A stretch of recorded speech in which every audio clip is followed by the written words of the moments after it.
You grew up nice and sheltered with mama's pretty stories and your own made-up fury. And mama gave me a magic clicker. Well, yes, I think it's true and fair to say. Come on in and listen, lost words you've been missing. Now the fire you're bearing, the eye of the darkness, your light.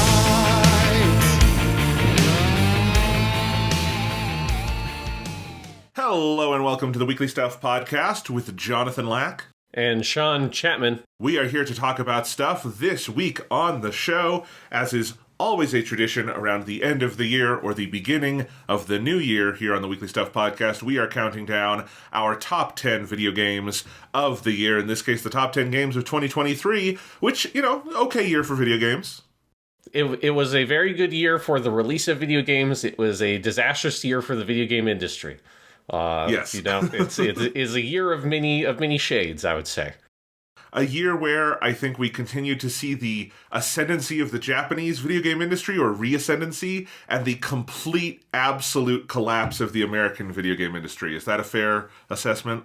Yeah, we had the $69 billion closing of that acquisition, so Microsoft owns Activision now, and then also every video game company in the West laid off like hundreds of people, so like at a pop. So at the very beginning of the year we had layoffs, at the very end of the year we had layoffs, and it's an interesting year for the video game industry.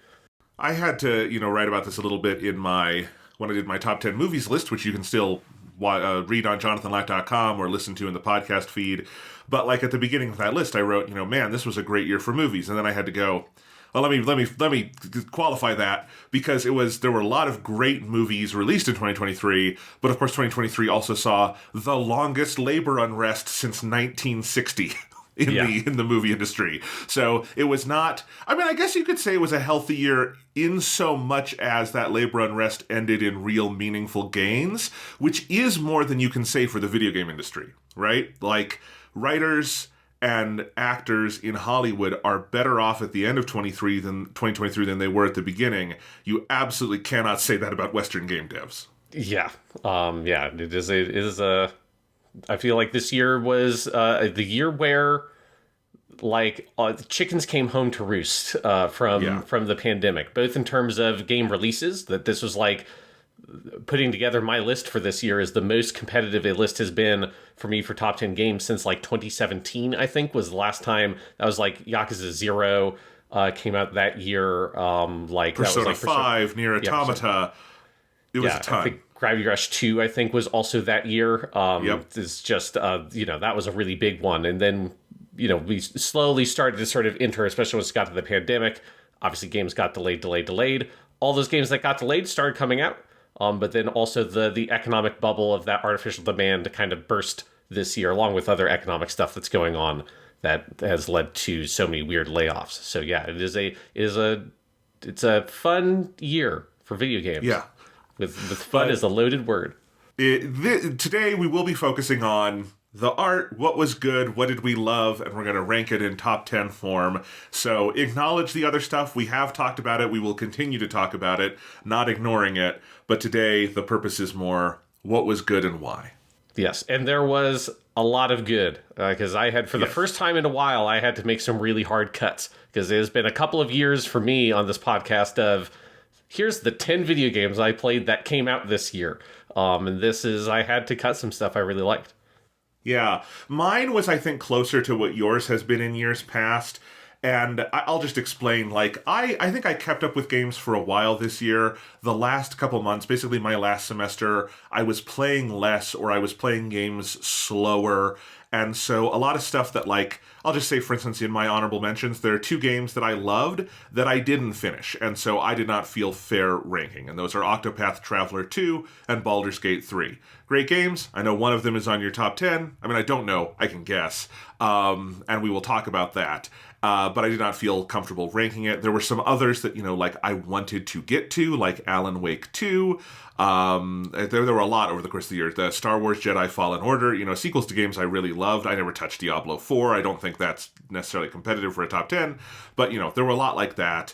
But I was still able to construct a list of 10 that I'm really happy with, and including I'm going to be able to highlight some games that we actually have not even mentioned on this show yet. And I think that's fun. And I think if I had played like all the hits, we probably wouldn't be able to do that. So I'm kind of glad that the like bottom half of my list has a couple of smaller titles that I think will be fun to talk about. And then, yeah, I will say, I mean, the top 6 or 7, very competitive. The ranking for me was pretty easy because I kind of had a clear sense of what they were, but it was a great year. I just wound up playing fewer games, in part because I've been doing a whole lot of writing. You know that, Sean. You've been helping me with some of it. And so, yeah, games have taken a little bit of a back seat for me, but good year, and I'm really happy to share some of these titles with everyone. Yeah, I kind of feel like the only thing I did this year was, in terms of like entertainment, was stuff for Japanimation Station and playing video games. Because there's so many fucking video games came out this year, and a lot of them were very long, which isn't necessarily a problem, but it did mean, you know, some of those games like Baldur's Gate 3, that is a Persona 5-esque level time investment, which I was happy to make. But yes, this definitely was the year where I was like, and I played a lot of fucking video games this year. And that felt good after a couple of years where it felt like I played Genshin Impact and then I played a couple of other things. It's kind of what the last 2 years have felt like to me. This year is not that. All right. Well, I'm excited to hear what we've got. Do we want to just dive in and maybe we'll do some honorable mentions at the end? Sure. Yeah, let's do that. All right. Well, I will kick it off. I will start with my number 10, which is Super Mario RPG for the Nintendo Switch, developed by Arte Piazza, based on the original Super NES game from 1996 by Square Enix.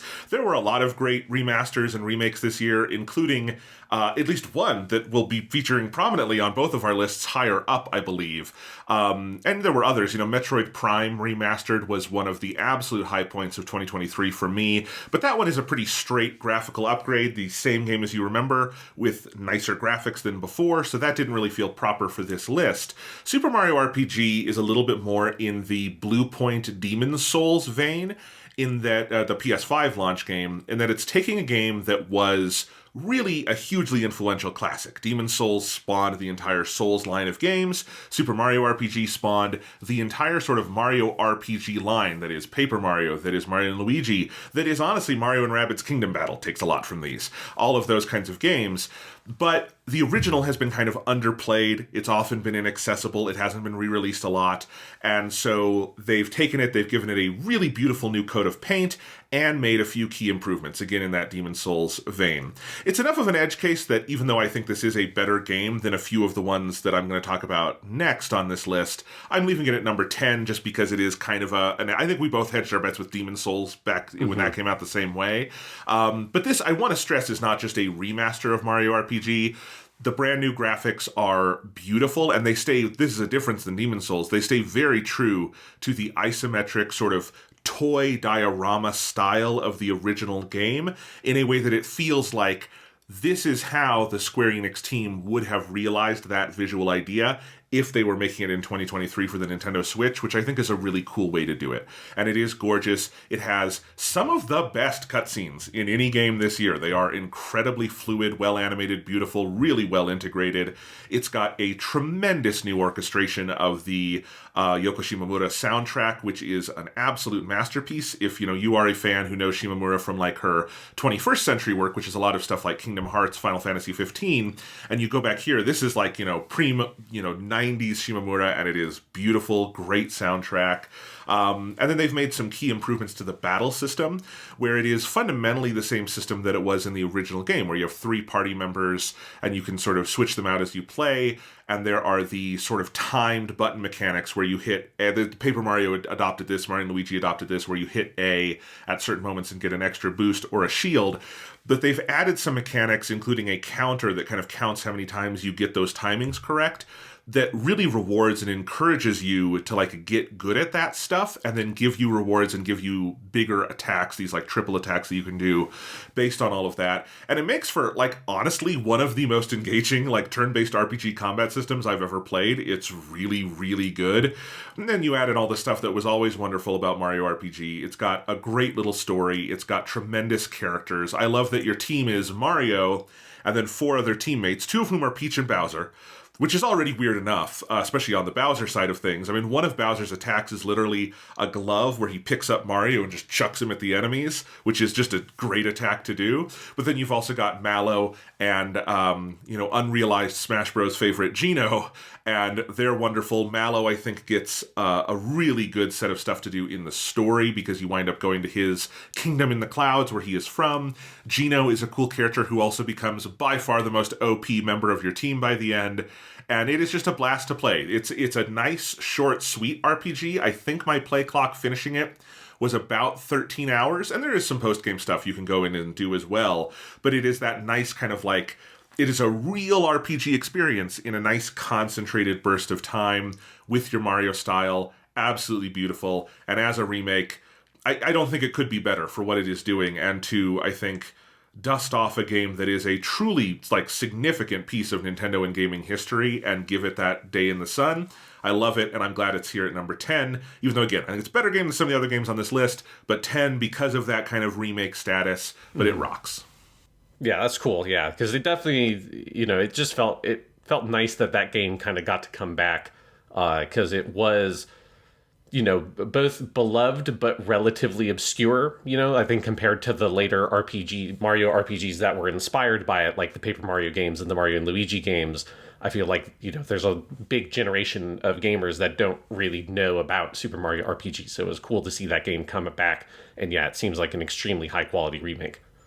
Yep, and and it's weird as shit, as it should be. So, I mean, this year, Sean, Nintendo gave us a Metroid Prime remake, a Mario RPG remake, and they announced a Thousand Year Door remake. Someone at Nintendo is a fanboy who got the keys to the kingdom, because that is like the wish list, and it's amazing. Yes. Well, I also think, Nintendo is like, well, we're making our next system, so so all of our like A teams are either finishing up their games like Super Mario Wonder for this year, or they've all moved on to, or like Tears of the Kingdom, they've all moved on to Switch 2 games. So what are some things we can do to fill in the gap? Well, we've got some fucking games we can remake, and it's it's very smart. Absolutely. So what is your number 10 game of the year? All right, my number 10. So this is why I had a lot of things that I shuffled around in my number 10 slot, because there were a lot of games this year that I played that were really good, but had 1 or 2 notable flaws compared to the stuff that's higher on the list. But I ended up settling for this one because I do think there's a lot of things about it that are very remarkable. And I'm happy to say that I'm, for the first time in a very long time, able to put an Xbox game on my top 10 list. My number 10 is Hi-Fi Rush. This is the first new video game I played this year, because it came out all the way back at the very, very, very, very, very beginning of the year as that weird little shadow drop that Microsoft did at the end of one of their shows. Just saying like, hey, here's this game, Hi-Fi Rush. It's made by Tango, and it is just out right now. And so I booted up my Xbox Series S. I got a month of Game Pass and played Hi-Fi Rush. And yeah, this game is phenomenal. It feels like a game that if it had come out a little bit closer to the end of the year, I think it would have been in a bigger part of the conversation for Game of the Year stuff. But it's that kind of classic. It comes out right at the beginning. It got a huge amount of buzz right when it came out. And then slowly over the course of the year, you get Zelda and Baldur's Gate 3 and all that stuff coming out and kind of takes this game's thunder. But it is important to go back and remember how good Hi-Fi Rush was, and that it is very deserving of being in a top 10 list. The only thing that puts it at the bottom of the list for me, and the thing that, like I was saying, a lot of my games that I was thinking of for number 10 had 1 or 2 flaws that felt very notable. The only bigger issue I have with Hi-Fi Rush is the platforming stuff in this game, I think, is fairly weak. But it's also not the most important thing. It's a relatively minor part of the overall game, but it is one of the only things that I feel like I have a real kind of meaty criticism for the game compared to the other stuff in my top 10 list where I don't really have something quite like that. But aside from the platforming stuff, Hi-Fi Rush is just a phenomenal game. You know, it is a character action game in kind of a bite-sized format, which is nice. It doesn't have a lot of the kind of padding that sometimes these sorts of games nowadays sometimes feel compelled to have in order to be like, oh, we're a big AAA game, let's have all this big AAA kind of playtime. Hi-Fi Rush is very short and sweet and to the point, and I think that is really to the game's advantage, and it has a, you know, really phenomenal core hook to its combat design, which is the rhythm-based aspect. I think the execution of that idea of let's have the combat be designed around the beat. And so hitting the button on the beat does more damage. You want to time your attacks. So it's like your light attacks are on quarter notes, your heavy attacks are on half notes, and things like that. And you're sort of stringing together combos while thinking about that and thinking about your timing of dodges, because the enemies attack on the beat as well, is a really phenomenal idea that is executed so well, because it's about sort of hitting that fundamental idea of this sort of character action game, which is about getting into that sort of flow state or getting into the zone and just sort of everything kind of blanking out around you, and you just become this sort of zen player that is just responding to the like inputs you're seeing, or the output you're seeing from the game, and then providing your inputs, and you just get into this very kind of matrix-like state. And I think combining that with rhythm is a really sort of canny and pure way of engaging with that sort of flow state and pushing the player into that place, like when you're just sort of playing music or listening to music and just completely giving yourself up to the beat. And that's so much of what Hi-Fi Rush is about. On top of that, it's got a really good story, you know, not, you know, as good as the stories for some of like the games at the top of my list this year, but for a character action game, it's got incredibly likable characters, particularly Chai, the main character, who is just like the biggest doofus in the world, but you can't help but love him.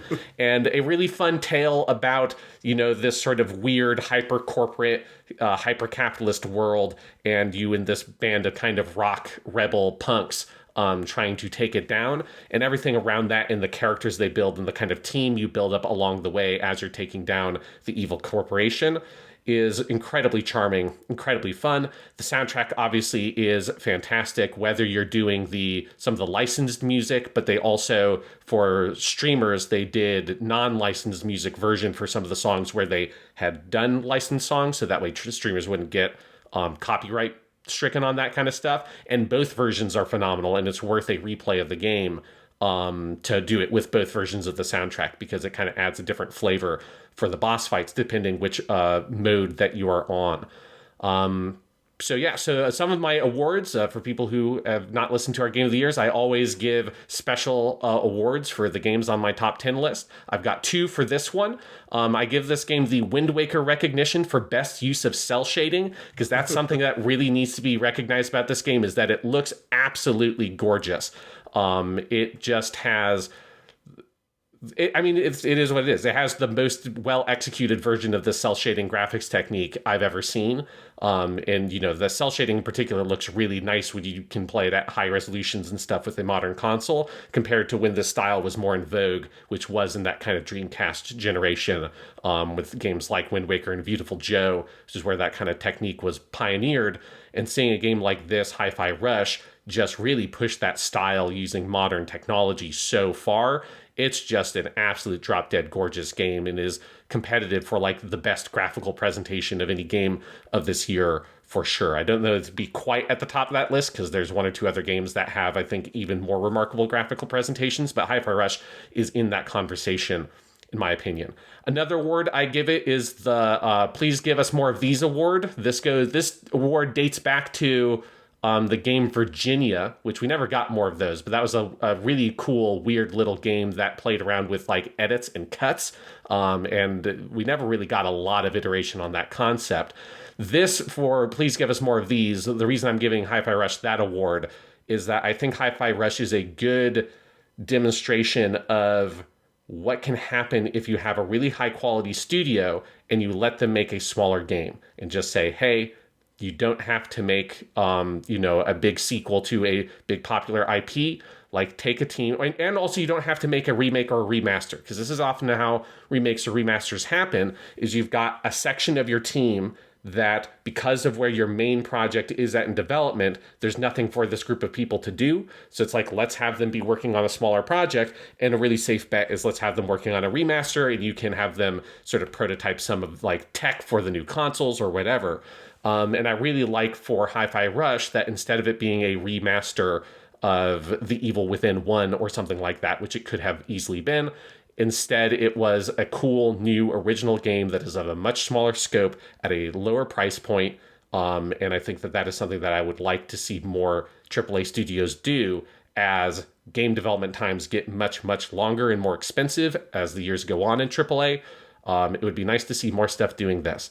And then my last award I give Hi-Fi Rush is the Ooh La La from Space Channel 5 presents Most Sega Dreamcast Ass Game. Because that is what Hi-Fi Rush is. It is like a weird Dreamcast game that dropped out of time and given like an incredibly luscious remake. That is what this game really feels like. All the art style, the music, the vibes, the core gameplay conceit of let's do a character action game that's also a rhythm game, which is the kind of weird shit that Sega was doing in the Dreamcast years.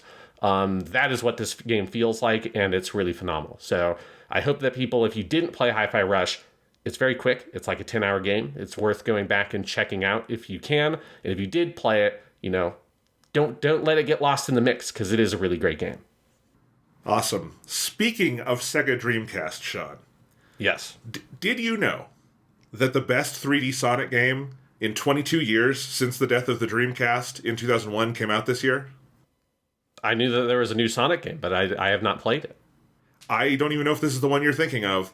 I'm talking about a game from a platform that has literally never been on one of our top 10s before, and it is Sonic Dream Team from the Apple Arcade, developed by Hardlight. This is not Sonic Superstars, which was the 2D, 3D Sonic game that came out this year that got all the promotion.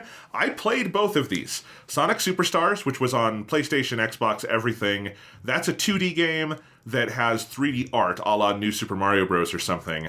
And it is one of those games that kind of proves to me how cursed Sonic is as a franchise, because it gets like 85% of everything right and then whiffs the other 15% so fucking hard it destroys the entire experience. Because Sonic Superstars, like, it gets the physics, it gets a lot of the level design of 2D Sonic right, but then it overloads with gimmicks, and it has the worst boss fights I think I've ever played in anything, where they are like, there's one for every single zone, they're ridiculously long, there's no freedom, you just have to like wait until the boss gets to where it's going, and then you do the attack, and then you wait and wait and wait. They're almost all as long as the zone that preceded them to begin with, and it just completely kills the replayability of the game, which is key to 2D Sonic. So I was a little down on Sonic after I played Superstars, and I'm just like, this franchise, it's so cursed. And then I learned that there was a exclusive Sonic coming to Apple Arcade, which is the Apple subscription service for video games that you can play on any Apple device, iPad, iPhone, Mac, Apple TV even, I think. And this one, it was developed by Hardlight. It is a 3D Sonic game, and it blew my fucking mind. Not because it's like the best game of the year. It's not. It's number 9 on here. But it's really good. It is easily the best 3D Sonic game since Sonic Adventure 2. I have absolutely no compunction saying that. I played Frontiers. I played all these. This is better than those because it gets the design of this thing so perfect. And like, it is a mobile game. It is relatively short, although beefy, I think, for what it is. It's about 6 to 7 hours to play everything that's in the game. And there's a little bit more I could go back and do. There's some collectible blue coins. I haven't gotten all of those. I got everything else in the game in 6 to 7 hours. So it is not like a fully articulated version of what this could be, but for what it is, it's amazing. It is a 3D Sonic game where you have 6 characters who are in 3 movement sets. You have Sonic and Amy as your fast characters. You have Knuckles and Rouge as your, echidna characters who can fly and whatnot. And then you have Tails and Cream and Cheese as your flying, other kind of flying characters. I guess Knuckles hovers, but Tails and Cream can actually fly. And so you have those 3 sets, and you have 4 overall worlds, each of which have 3 major levels, and the levels are laid out. Sonic has always needed to do this in 3D, and they've never done it. They basically did the Mario Galaxy thing, where there's a main run through the level, and then there are multiple bite-sized missions that remix the main level on top of that. And the main level, this is where it gets 3D Sonic in a way that even the adventure games do not come close to getting, which is that it finally embraces, this is the first 3D Sonic game I've seen that does this, the multi-tiered level design of classic 2D Sonic, where classic 2D Sonic, you can go fast through the level, but you'll only see like 25% of the level because there's so many other ways that you can go through it, and that's part of what makes them fun to replay.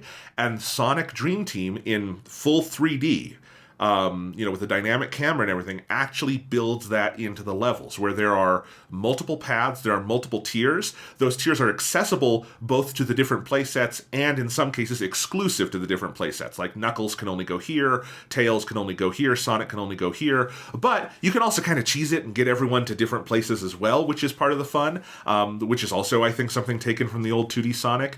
So there are multiple ways through the levels, there are multiple rewards, there are multiple play styles, and then layering on that Mario Galaxy thing where you have these extra bite-sized missions that take the level, remix it a bit, give you new objectives. That also really emphasizes that multi-tiered design and the different styles of play.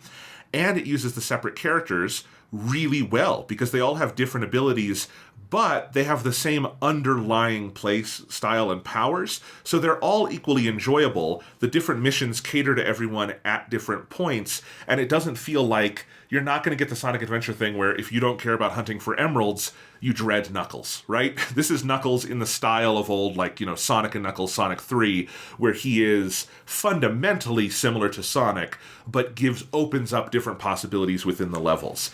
And that's really cool. It has a boost mode, a la a lot of the, 3D Sonic games we've gotten, where you hold down one button and you have a boost, meter, and you can go really fast. But it is so much more, I think, fluid and graceful than a lot of the 3D Sonic games. The controls in the camera are not perfect. I don't think they ever will be in 3D Sonic because of the nature of what Sonic is, but it still plays really well, and it mixes both. You've got your homing attack, but you've also got this boost, and you've got some other abilities that exist in the world, and it is just rock-solid fun to play and to just, mess around with in a way most 3D Sonics are not for me. And it is tight and consistent. I think Sonic Frontiers did a lot of interesting things. I also think it has boss fights so bad they kill the game for me. It's got a lot of parts of the game that become frustrating. It's a very inconsistent experience. Sonic Dream Team is much more modest in what it is trying to do, but it is also, as a result of that, much more consistent. There's never a point that got me, frustrated to kind of put the game down and go play something else. I really enjoy this. It's even got a soundtrack by T. Lopes, who did Sonic Mania and did some of the good tracks on Sonic Superstars. So that's pretty good stuff. It's got a full animated opening that is just sick as hell. Superstars got one too. Superstars has kind of the old 90s style Sonic animation. This is more like if Sonic had an anime opening, what would it be? And it's pretty sick. And it's great. Honestly, the only thing holding it back is that it's on Apple Arcade, and that kind of limits who can play it. It's very easy to play. I ran it on all my Apple devices easily. You can hook up a controller. You can play it. The touchscreen controls are pretty simple because it's just a stick and 2 buttons, but I had trouble playing it that way. I played it with a DualSense, the PlayStation controller, totally fine. So easy to access if you have Apple devices. If not, I do hope they eventually bring it to consoles, and I desperately want this to be the basis for the next full Sonic console game, because you could make such a great big game out of this. But knowing how Sega handles Sonic, they'll probably never make anything like this remotely again, and the next game will be like a text-based adventure about Sonic fighting Dracula or some shit like that, because this series is absolutely fucking cursed. But I am confident in saying, if you have wanted 3D Sonic to be good, this is the closest to that I have seen in my last 22 years of life since the heyday of Sonic Adventure 2. Believe me or not, it's true. I was amazed by this, and I'm glad I was able to put it on here and talk about it. Awesome. Yeah, I had not even heard about this game. So it came out in December, it looks like. So yeah. It was just only a couple of weeks ago. Yeah, that's wild. Yeah, I hope they port it to something else, because obviously I have jumped ship on Apple, so I no longer own anything that runs iOS. So yeah, but I would like to play that. It's cool. It's not just a cheap little mobile game. There are cheaper elements of it. The cutscenes are just sort of like comic book panels with dialogue, but it is the whole cast from the mainline games, the Roger Craig Smith cast. So it's fun. It's got really cool environments because of the dream team part of it is that you're playing through. Eggman is like controlling everyone's dreams, and the character that you're helping out is named REM, as in REM, as in REM sleep, which is, clever Sonic name pun. But that means that the environments are very sort of like free to be whatever they want. And that looks kind of cool. I think particularly the final area, which is like Eggman's big dream city he builds, is the coolest one, but they're all really fun. And yeah, I'm glad I got to give this game a shout out because I don't know how many people have even heard of it. You hadn't, so maybe a lot of our listeners haven't either. Yeah, and I like Sonic stuff, and I had not even heard about this game. Yeah, that's wild. Yeah. And I bought a new iPhone this year, so they gave me like 3 free months of Apple Arcade, so I didn't even have to pay for this. I had to pay for the iPhone, but other than that, there you go. That is my number 9. All right. My number 9 is Star Wars Jedi: Survivor. I had to look up to figure out where the colon went into the title, and it does come after the word Jedi. If anyone is curious, you have to write down the Still makes no sense. That's how they did it with Fallen Order 2. It's not Jedi Fallen Order. It's Star Wars Jedi Fallen Order. Yes. But this is the sequel to Star Wars Jedi Fallen Order, Star Wars Jedi Survivor. This is a game that I feel like has been treated unfairly. I mean, fairly in some ways, unfairly in other ways. Like, I get that the PC version is kind of fucked, but I always felt like the technical issues for the PC version really overshadowed the conversation around this game. Also, Sean, can you name a PC game this year that wasn't fucked? Off the top of your head. Alan Wake 2. Okay, well, there you go. But most of them were fucked. I mean, yeah, if you follow Digital Foundry, which I know both of us do, like, this has been a legendarily bad year for PC ports, and they have never done this before. They did a top 5 most disappointing PC ports video, and I don't think they've ever made a video like that before, but it was just like, there were so many bad PC ports. Star Wars Jedi Survivor was number 2 on that list. I think Wild Hearts was number 1, which if you see that game running on a PC, that one's pretty fucking wild. But yes, this was a year with legendarily bad PC ports, whether you're talking about The Last of Us Part 1 on PC, the Dead Space remake on PC, Jedi Survivor, or just lots of like ones that aren't even that bad, but are just sort of lower quality overall. But like, I think also this game suffered a little bit from being at one of the first games we've actually played that's like an actual next-gen game on the PS5 and the Xbox Series X, meaning that, especially at launch, by far the best way to play this game was on the 30 FPS mode, and people on consoles had gotten very used to being like, oh, everything's cross-gen, so everything runs good at 60 frames per second because nothing's really pushing any of the graphical hardware. Jedi Survivor was pushing the graphical hardware, and so that game was far more enjoyable at 30 frames per second, and it only really dropped frames in one area that was with the river that had a lot of ray traced reflections. And other than that, it ran perfectly fine at 30 FPS on PS5. So that's the context for me playing Jedi Survivor, is I set it on 30 FPS, I left it there, and I was perfectly happy technically with the experience. Obviously, if you're playing on a PC, that's maybe a different story for you. But if you're, didn't mind playing it on 30 frames per second on a next-gen console, this is a fucking fantastic game. And it is a massive improvement over Jedi Fallen Order, which is a game I already liked quite a bit. Also a game that, technically ran even worse than Jedi Survivor. Our standards were lower back then than they are now. But this game just takes every little piece of Jedi Fallen Order and improves it tremendously. It's very much an Assassin's Creed 2-esque sequel, where it just looks at this game that was really good and had a lot of really interesting ideas, but didn't really know how to put it all together. Like Fallen Order, which I replayed through in anticipation of Jedi Survivor, is kind of an awkward game in that it's trying to be 3 or 4 different kinds of video game at the exact same time. And it doesn't really know how to blend it. It doesn't really know how to do both Uncharted and Dark Souls at the same time. And it kind of fumbles.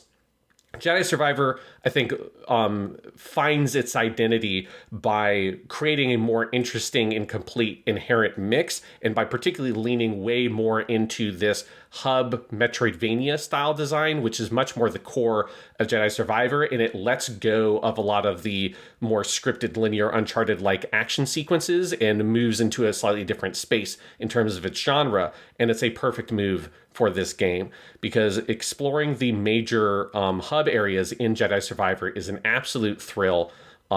They're so much better designed. They're very open. There's so many different kind of approaches you can take. And then obviously you have different pathways blocked off by different unlockable abilities you need to play the game to get. So that way, as you return to the 2 or 3 major hub worlds in the game, you're constantly coming back and rediscovering areas and going through new pathways. And so it does that kind of 3D Metroidvania style design exceptionally well, and far, far better than its prequel did. While also pushing every other element of the game much further. I think this is a game that looks absolutely gorgeous. You know, it is a next-gen game, and it's really pushing a lot of next-gen graphical features. And so things that, particularly like the character models, look fantastic in this game. And all like the Star Wars bits and bobs and doodads and the sort of artifacts of the Star Wars universe that they represent in the game also just have a real nice kind of coat of spit and polish on them that makes it shine in terms of its visual presentation extremely well. Again, as long as you're playing it at 30 frames per second and don't mind that. It also is a game that I think has a really great Star Wars story at its core, and that connects to one of my awards I give to this game, which is the biggest glow-up award, which goes to Cal motherfucking Kestis, who goes from being the world's biggest Star Wars dork in the first game, a lovable dork, but a very big dork who wears a poncho, to being a cool dude and a fun character and an interesting character. Like he's both cool, so you feel cool being able to play as him because he's not like this weird little kid anymore. But also he is a character that has a lot of depth and a lot of like foibles to him that are fun to explore as he's trying to make his way in a world that is just completely fucked. And there's no way to unfuck the world in which Cal Kestis lives, and seeing him grapple with that reality, seeing the story being told in the midst of the Empire's control in a particular area of the Star Wars universe that we really don't often explore that much. The other thing that I think is probably the closest in terms of timeline would probably be Andor. But we either tend to see things that are right after episode 3 or very shortly after episode 3, which is more like Fallen Order, or you're seeing things that are like right before when A New Hope happens. And this is more like in the middle where the Empire is at its height. There's no strong organized rebellion that anyone has seen. Nobody can really stand up to the Empire. And it's just about staring into the face of the, you know, kind of hopelessness of what it is to live under such a powerful, seemingly unopposable, oppressive regime.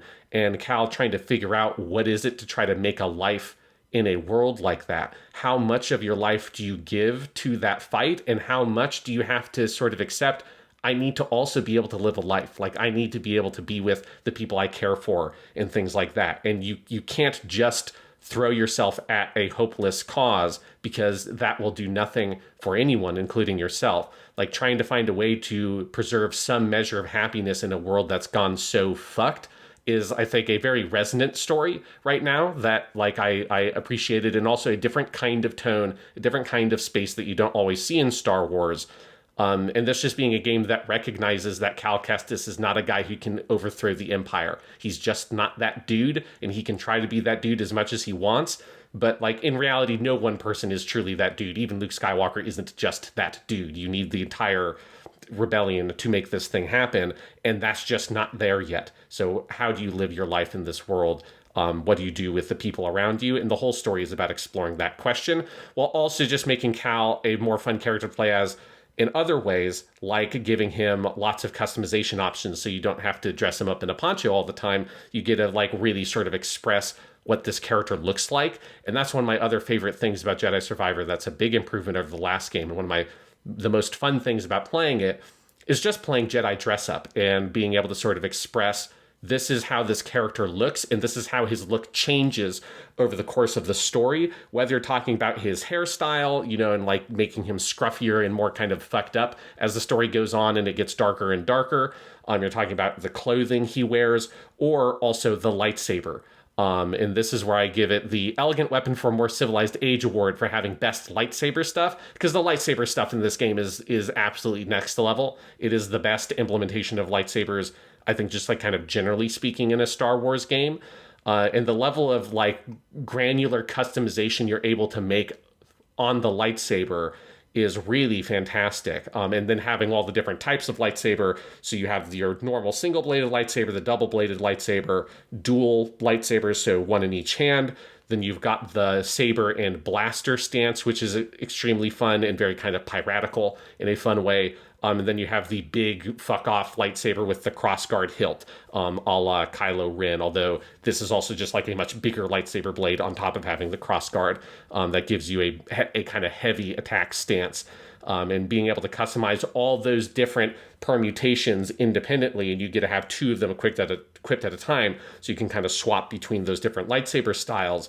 And then also having all of the colors open to you, available from the very beginning of the game, is also extremely fun.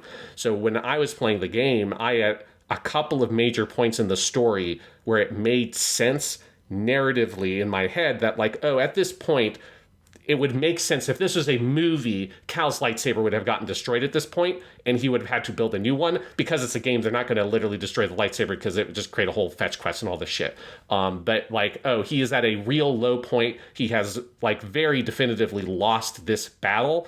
And it would make sense that in the movie context that he would have to sort of refine himself and make a new lightsaber. So at that moment, as a player, I just took it upon myself, I'm going to scrap the way my lightsaber looks. I'm going to build a different lightsaber. I came up with like a sort of internal narrative reason for where he gets his crystal from that's resonant to stuff that's happening at the story at that point. And that was extremely fun to sort of carry that with me and be like, okay, this is what his lightsaber looks like. These are where the parts for this lightsaber would come from, based on other people who no longer can have their lightsaber for various reasons.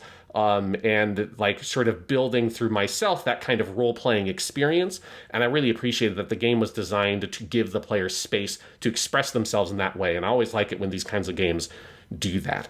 And then the last award I want to give this game is the Kyle Katarn Presents the Best of Jedi Action Game, because I think they have finally done it. I think they have finally made a better Jedi game than Jedi Outcast, than Star Wars Jedi Knight 2 Jedi Outcast, which was forever the best if you wanted to just sort of play a game and jump around as Jedi and do Jedi shit. That was the game you wanted to play. That game is also from like 2002. So it's been a long time to kind of overcome it. I think Fallen Order got close in places, but didn't quite make it. But Jedi Survivor, especially the fact that you just start with all of your basic powers from the last game at the very beginning, and that is the floor, and you build up from there, means that the combat's so much more engaging and has so much more variety to it than the first game, where you had to go a long time before you were really able to use your force powers in a reliable way in Fallen Order. In Jedi Survivor, you are constantly building into your combat suite all your different kind of force abilities. You're switching between your different lightsabers styles, and then all of those individual lightsaber styles also have a lot more different kinds of moves and things and uses than they did in the previous game. So it's just a very rich, full, iterated upon combat suite, where it felt like they really looked at what did and did not work about the combat in the previous game and touch up every single aspect of it, making the things that weren't great better, and then finding new things to build on top of it, and just giving you so much different freedom in the way you kind of approach those combat scenarios and engage with different kinds of enemies based on the way that you're playing the game and which styles you've selected. And so, yeah, it is just as a sort of action game underneath all the story and the exploration and the Star Warsiness of it, just purely as an action game, I think it's also quite exceptional. So for all those reasons and many more, I give Star Wars Jedi Survivor my number 9 game of the year. Yeah, a game I really wish I had played, did not have time to play it. Sounds like it would be right up my alley. I would like to play it. I think you would like this game a lot. I think I would too. Here's a game I liked. There's my transition. My number 8 game of the year. I'm probably going to say it wrong because its title is French. Jusant, or Jusant, or whatever you say. It was developed by Don't Nod. We have not talked about this game yet on the podcast. Don't Nod. All of their games for a number of years now have been what Wikipedia in all the descriptions says narrative adventure games. But basically Life is Strange and games like Life is Strange. And this was a complete departure from that. If you have not seen or heard about this game, it is basically the rock climbing video game.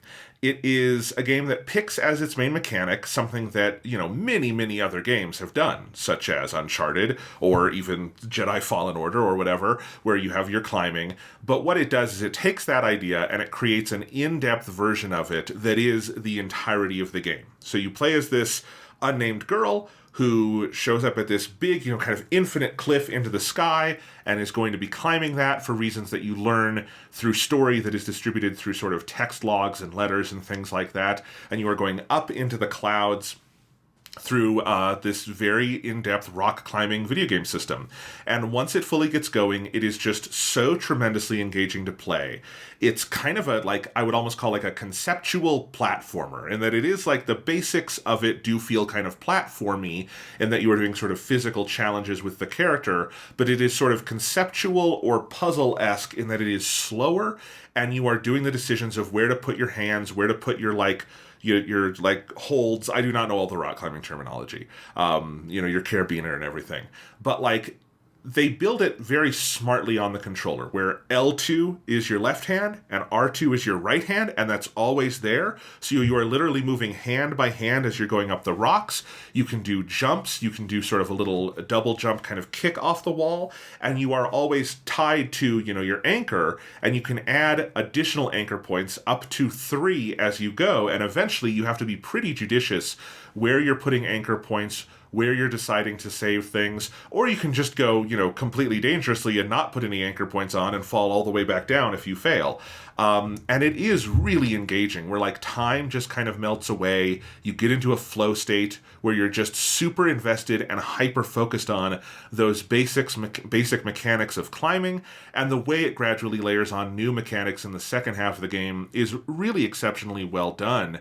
And honestly, if I have any complaints about it, it's that it's so good that when it ended, I just wanted more. It's not a short game, but it's an indie game length game, And I think I wished for some sort of almost free climbing mode or additional levels outside of the main progression or something, because I just wanted to play more of it. And I do think it's the way the game is set up. There are collectibles and they're fun to find, but if you miss any, it's pretty tough to go back through the game and find them beyond, other than just kind of playing it all over again, which can be a little tedious if you're just going for collectibles.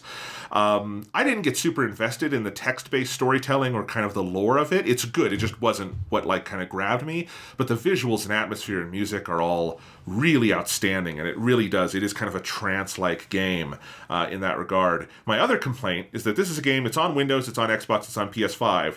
The PS5 version does not use the adaptive triggers, and this is, of every game I've ever played, the game that should most use adaptive triggers. It's honestly, there were so many games this year that used adaptive triggers well, that this one not using it at all, I think it being set up for the main climbing being on L2 and R2 is really good and does give you kind of a sense of repetitive physicality that is good for it. But if there were actual resistance on grabbing the rocks and stuff like that, I feel like this game would be just even more immersive. And it's the biggest missed opportunity I've ever seen of anyone using the DualSense, and it is too bad. I understand they're a relatively small development studio and this was a triple platform release and all that, but if they did the PS5 Plus upgrade that gave you the adaptive triggers for $5 extra, I'd get it, because that's how good this game is. I really loved it, and I haven't actually played any of Don't Nod's games before because they're not really in my wheelhouse, but it's cool to see them swerve just so completely out of the lane they've been in for so long and do something completely different. And this was very much up my alley. It's wonderful. Yeah, Jusant was definitely a game that was on my radar, and I just never quite made time for it. But yeah, I like Life is Strange. I never got super deep into those games. I only ever really looked at the first one. But their stuff is good. And yeah, I thought it was very interesting that they went in such a different direction with this one. It is a shame to hear about that adaptive trigger thing, because I just assumed it would be there because it just looks like a game. If you remember back the Astrobot game, the pack-in game for the PS5 had a climbing mini game in one of the levels that was designed around the adaptive triggers, and it was really cool. It was a good use of that mechanic. But yeah, it's a shame to hear that it doesn't use it, because yeah, it just looks like a game almost tailor-made. It feels like a game that was built out of a tech demo for how to use the adaptive triggers. So it's surprising to hear that it's not there. It is too bad, but the game is still worth playing, still wonderful. I think it was maybe on Game Pass. I just bought it on PlayStation because I didn't have my Xbox even connected, and I didn't care. And I anticipated it would have adaptive triggers, and it didn't. But anyway, I think you can find different ways to play it. It is very good. Awesome. So my number 8. So we went from a game that I don't think has been mentioned on the podcast at all to a game that we have done a whole podcast on. My number 8 is Final Fantasy XVI, or if you want to actually say it correctly, Final Fantasy 16. My number 7 is Final Fantasy 16. So here we go. There we go. Awesome. Yeah, so we can just talk about it at the same time. I mean, obviously, we did a whole big, giant podcast where we really dug into the meat of this game. So I don't know if we have to go super long of this because, you know, my feelings on the game have not tremendously changed from that point. But this is just, you know, a fucking great game. It has such a, you know, phenomenal story at its core. It's got really great character action. I think, you know, we played a little bit on that podcast that, you know, it maybe, you know, goes a bit too long. There are stretches where it could use a little bit more variety in the combat and stuff. So there's some things that could be improved. But especially considering that this is the first time they like finally did this, where they just said, God damn it, let's just make it an action game, because that's what they've been trying to do with this franchise for like 10 plus years at this point. Like, God, like let's just fucking do it. It is so much better than combat has been in Final Fantasy for a long time, because they just really picked it. And I hope that, you know, that they iterate on this or something like this, whether it's a Final Fantasy 17 or a spin-off game or something. I would like to see them continue to work with this combat model, because when it was, you know, on fire, and especially like getting near the end of the game when you had access to everything and you could swap abilities between the different archons and all that shit, and just really make a really particular and unique play style. The combat could be so much fun mixing and matching all the different powers. And I do really want to find time at some point to go and do the New Game Plus. That just allows you to play from the beginning. But I understand they changed up a lot of the encounters and stuff with the new difficulty for New Game Plus. And there are multiple games I did New Game Plus for this year. You know, there's a lot of games that came out this year. But the combat is phenomenal. But obviously, the big thing with this game is the story. And I'm very happy to give Final Fantasy 16. This is the third time I'm giving a game this award. Previously, it went to Gravity Rush 2. Then it went to Tales of Arise, a game that is I thought about all the time playing Final Fantasy 16. I give Final Fantasy 16 the Best Marxist Game Award for 2023 because, god damn it, the use of like metaphor and symbolism and really allegory fundamentally to tell a story about modern capitalism through a fantasy lens. I mean, just so exceptional and ludicrously good, and an absolute tragedy that I think a lot of what the story was doing kind of went over the heads of a lot of the players, or the players just didn't really care for it or were interested in really exploring it, interrogating what this game was talking about. But it just found so many really, I think, interesting and unexpected ways in which to use the fantasy sort of world and setting to express ideas about Marxism, particularly around the way it uses its the sort of in-universe magic and kind of flips what you would think on its head, making people who can use magic be the slave caste and people who cannot use it be the sort of like bourgeois caste or the kind of landowners, and that being the opposite of how it usually is done in fantasy, but it being perfect. Like, it makes so much sense that the people who actually do the work, who have the power, that those people are the ones that are the people who are oppressed. And it's like, they cracked it. Like, they cracked, I think, an awkward metaphor that fantasy often has struggled with. And Final Fantasy 16 just absolutely, I think, nailed what it was trying to express with its narrative. Yeah, I mean, that is the main thing to praise about this game. It has a truly remarkable story, one of the best in the Final Fantasy series, one that went, sadly, completely over the heads of what passes for game journalism in America, which is sad because I don't think it's a subtle story. Of all the things it's doing, I would not at any point call this game subtle. And I think subtlety can sometimes be an overrated virtue, which I think this game proves. But yeah, we don't need to belabor this point. We did a whole podcast about it. I really liked that podcast. It actually was pretty well received because it got picked up by some other fans who were frustrated by the reception of this game, because it is really remarkable what it's doing. I think it has a super powerful ending, and on a gameplay level it is so fun. I complained about Sonic boss fights a minute ago. This is like the qualitative polar opposite of that. Yes. This game has such tremendous boss fights. They are just uniformly amazing. It is a true next-gen experience where it is showing you things that you have not seen in a video game before. It has, let's not forget, an all-time great soundtrack. 8 full CDs if you buy that, and it is tremendous, a great listen. It has some pacing issues here and there. I think some of the RPG things that are kind of tacked on top should have been removed to make it just pure action, because when it's straightforward action, it's phenomenal.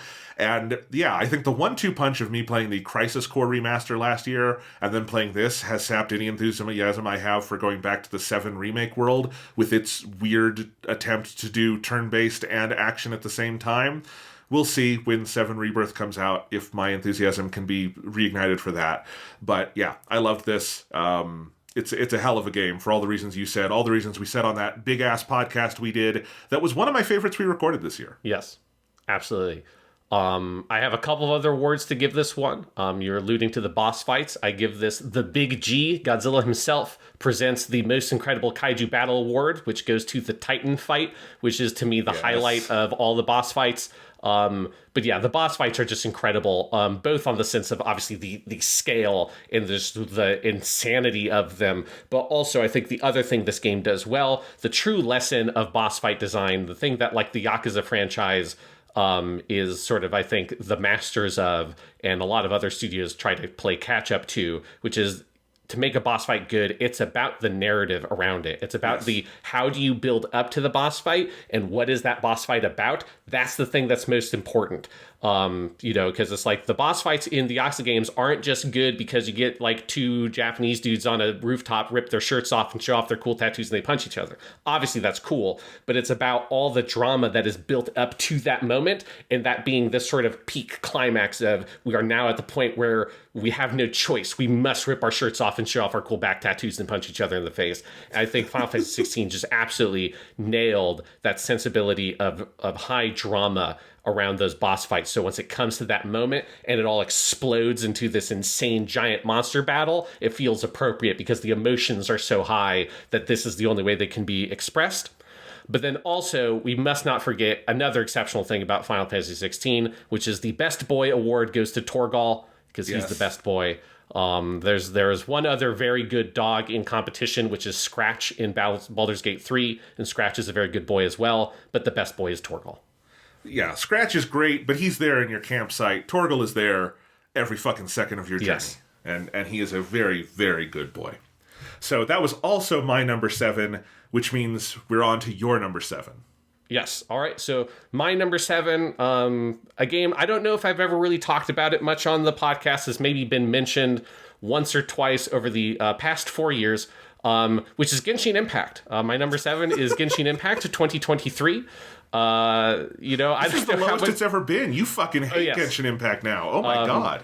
It's just a sign. This is not a sign to say that Genshin Impact has had a weak year. It's more that there have been so many other good games that it felt mean-spirited to put Genshin Impact above them, even if in my hearts of hearts I like Genshin Impact. The 1 and 2 on my list are the games that are probably the only thing like competitive really for Genshin Impact in terms of things I enjoyed the most this year.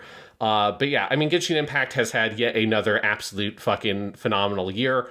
It is not as sort of game changing as last year was, because last year saw the introduction of the Dendro element that like really radically changed a lot of the makeup of teams and the combat and all of that stuff. But this year we saw the release of Fontaine, the next, the Nation of Water. And at this point, the main storyline of Fontaine has concluded, and we're in our first kind of post-main story event, which is a delightful event about a whole like film festival, which is just fucking great.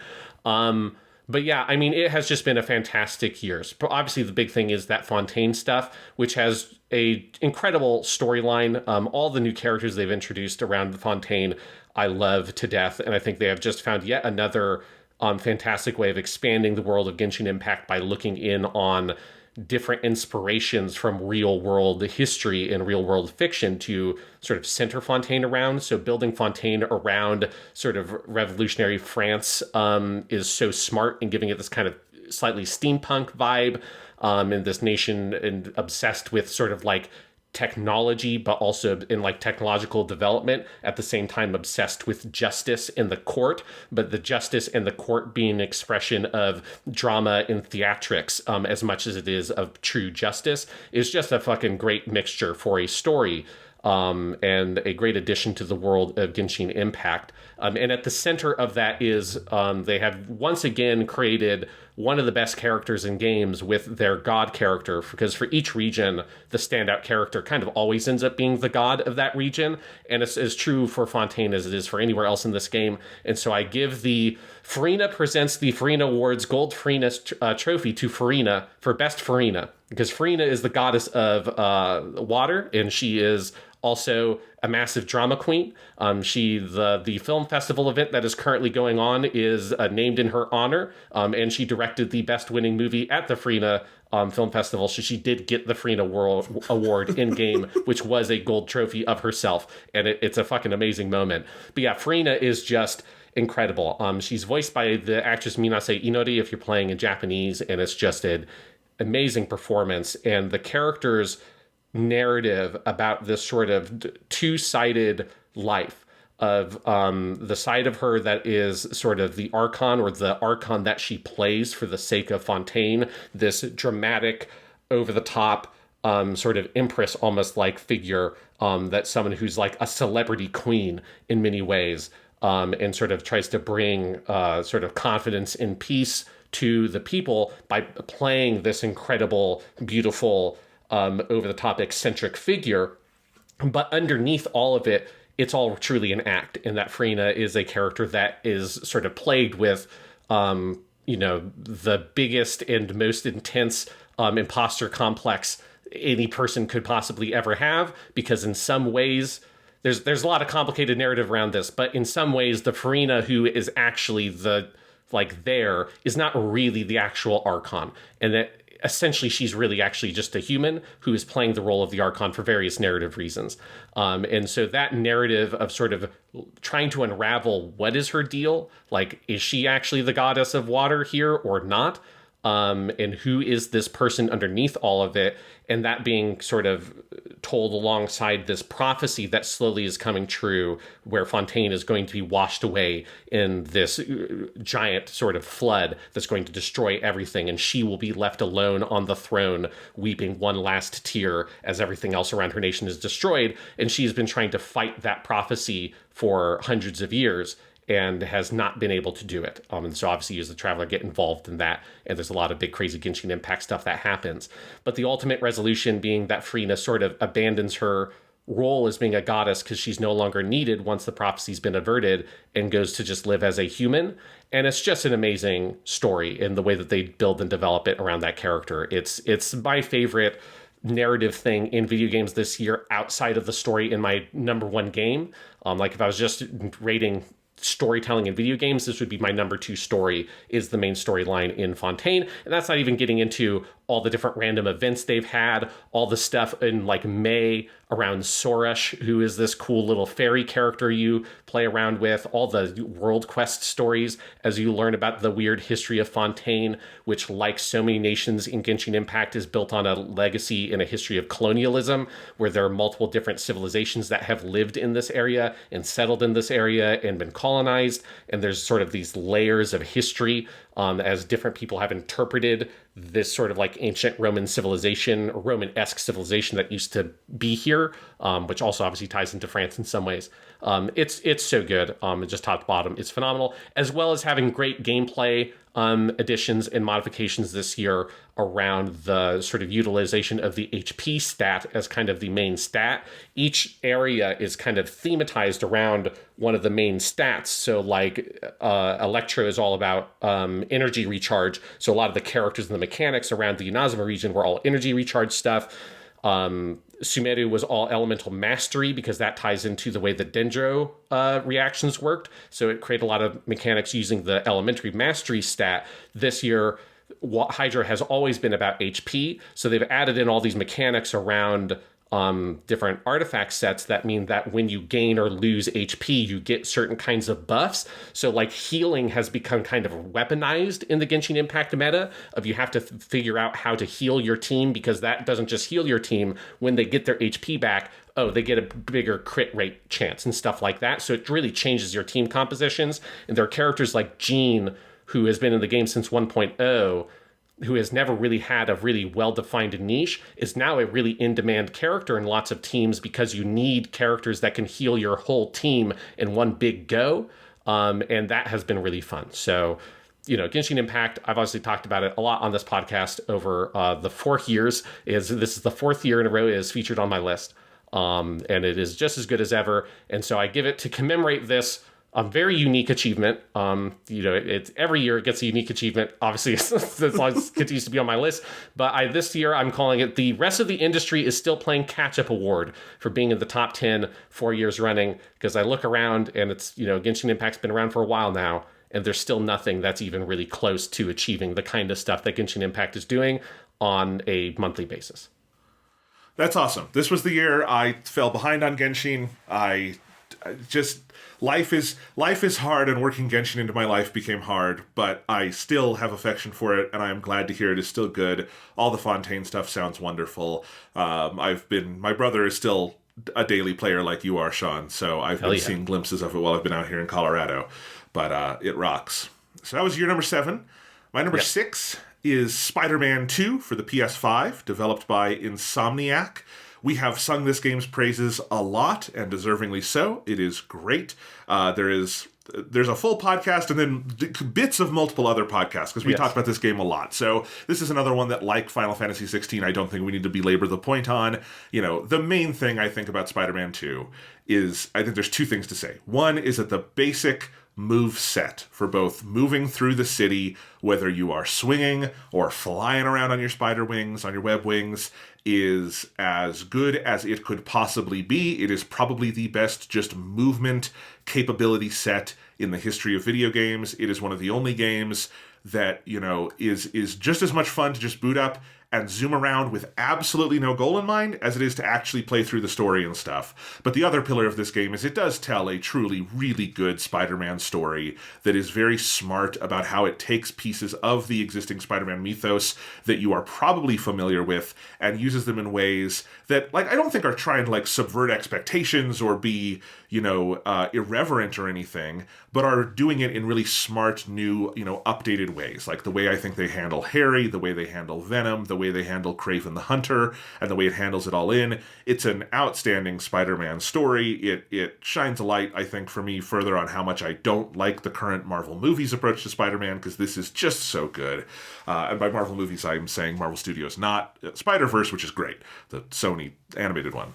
And so I think both of those pillars are wonderful. It is also a stupendous technical accomplishment that really underlines how Insomniac has, I think, in a few short years, honestly, climbed to the top of Sony's development team list as just kind of the best they have working right now, since Naughty Dog has not been seen or heard from in a long time.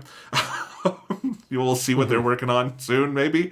So all of that is great. I think it's held back a little bit from the top 5 for me, because I do think it's a bit too short. I think it's too slight in terms of side content, given how deep the central mechanics are. And I think this game in particular, not having New Game Plus at launch is a pretty significant knock against it. And the fact that it's now January 7th, we're recording this, and it still doesn't have it. This is a game that the way I played Ratchet and Clank, for instance, when that came out on PS5, you play it and then you immediately kick into a New Game Plus and maybe even a third one. That's what I think this game wants to have, and it not having that, I think, is a pretty significant knock against it. But all of that aside, I think what is there is fantastic, and it is a, more than worthy sequel that has a shit ton of great Spider-Man costumes, and it is so fun to just play Spider-Man dress up. It combines both great Spider-Man storytelling with the feeling of being a kid and getting an action figure and putting different costumes on it. It reminds me of this is a Batman example, but Batman toys I had as a kid that were hand-me-downs from the 90s era, where you could try different costumes on. That's where I fell in love with the 70s blue cape Batman look that has always been my favorite. And I feel a similar kind of itch scratched by just trying on costumes in Spider-Man 2. This game absolutely slaps. Yes, absolutely. It will be on my list a little bit higher, but yes. Yeah. All right. So I assume we'll hear more about it soon. Yes. My number 6, a game that I also have to assume is going to be on your list, assumably a little bit higher, and is also kind of 2 games, but kind of 1 game. My number 6 is Resident Evil 4 Remake, plus Separate Ways. I didn't like sort of try to consider Separate Ways as something else because that just seems confusing when they both came out in the same year. I don't think it really changed the placing, but just to say Separate Ways is also fucking great. And if you played Resident Evil 4 Remake and you have not played Separate Ways, you absolutely have to, because it is phenomenal. And so it gets in there as well, because that's also one of the best things I played this year was Separate Ways. But it's just too confusing to try to put it as a separate spot on the list. So this, obviously, I feel like we talked about this game a shit ton on the podcast because we both played it multiple times, and we played Separate Ways.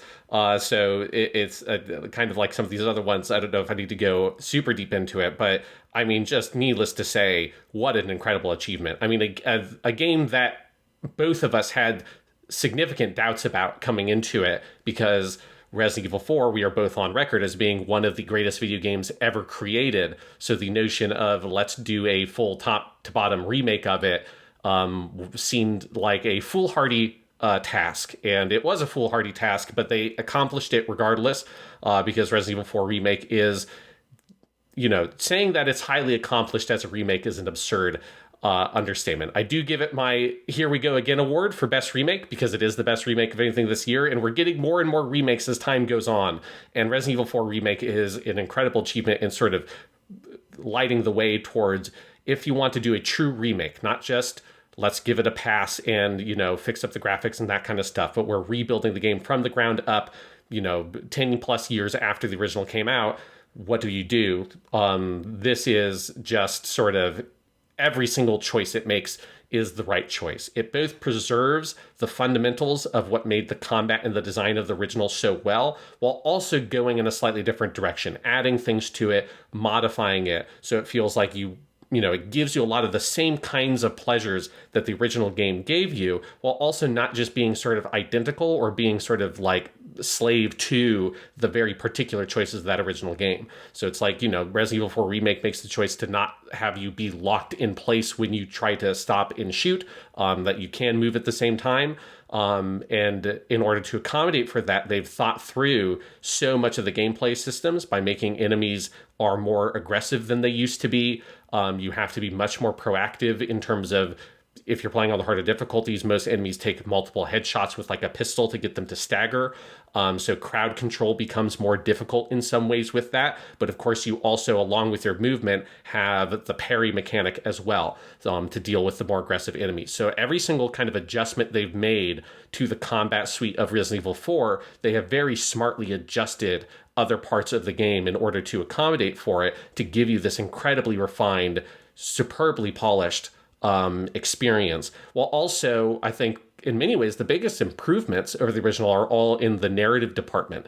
The Resident Evil 4, I love the incredibly goofy, ridiculous storytelling and the kind of cheesy, tongue-in-cheek nature of the performances and stuff of that game, and those are phenomenal, but those are also so of their time in the history of the video game industry. I think they made the right choice to tell a more serious version of the Resident Evil 4 story this time around, and really have found the heart of the main characters, particularly in terms of Leon and I think Ada, when you look at Separate Ways included, like their stories and examining these two people and kind of how they have changed and in some ways not changed since the events of Resident Evil 2.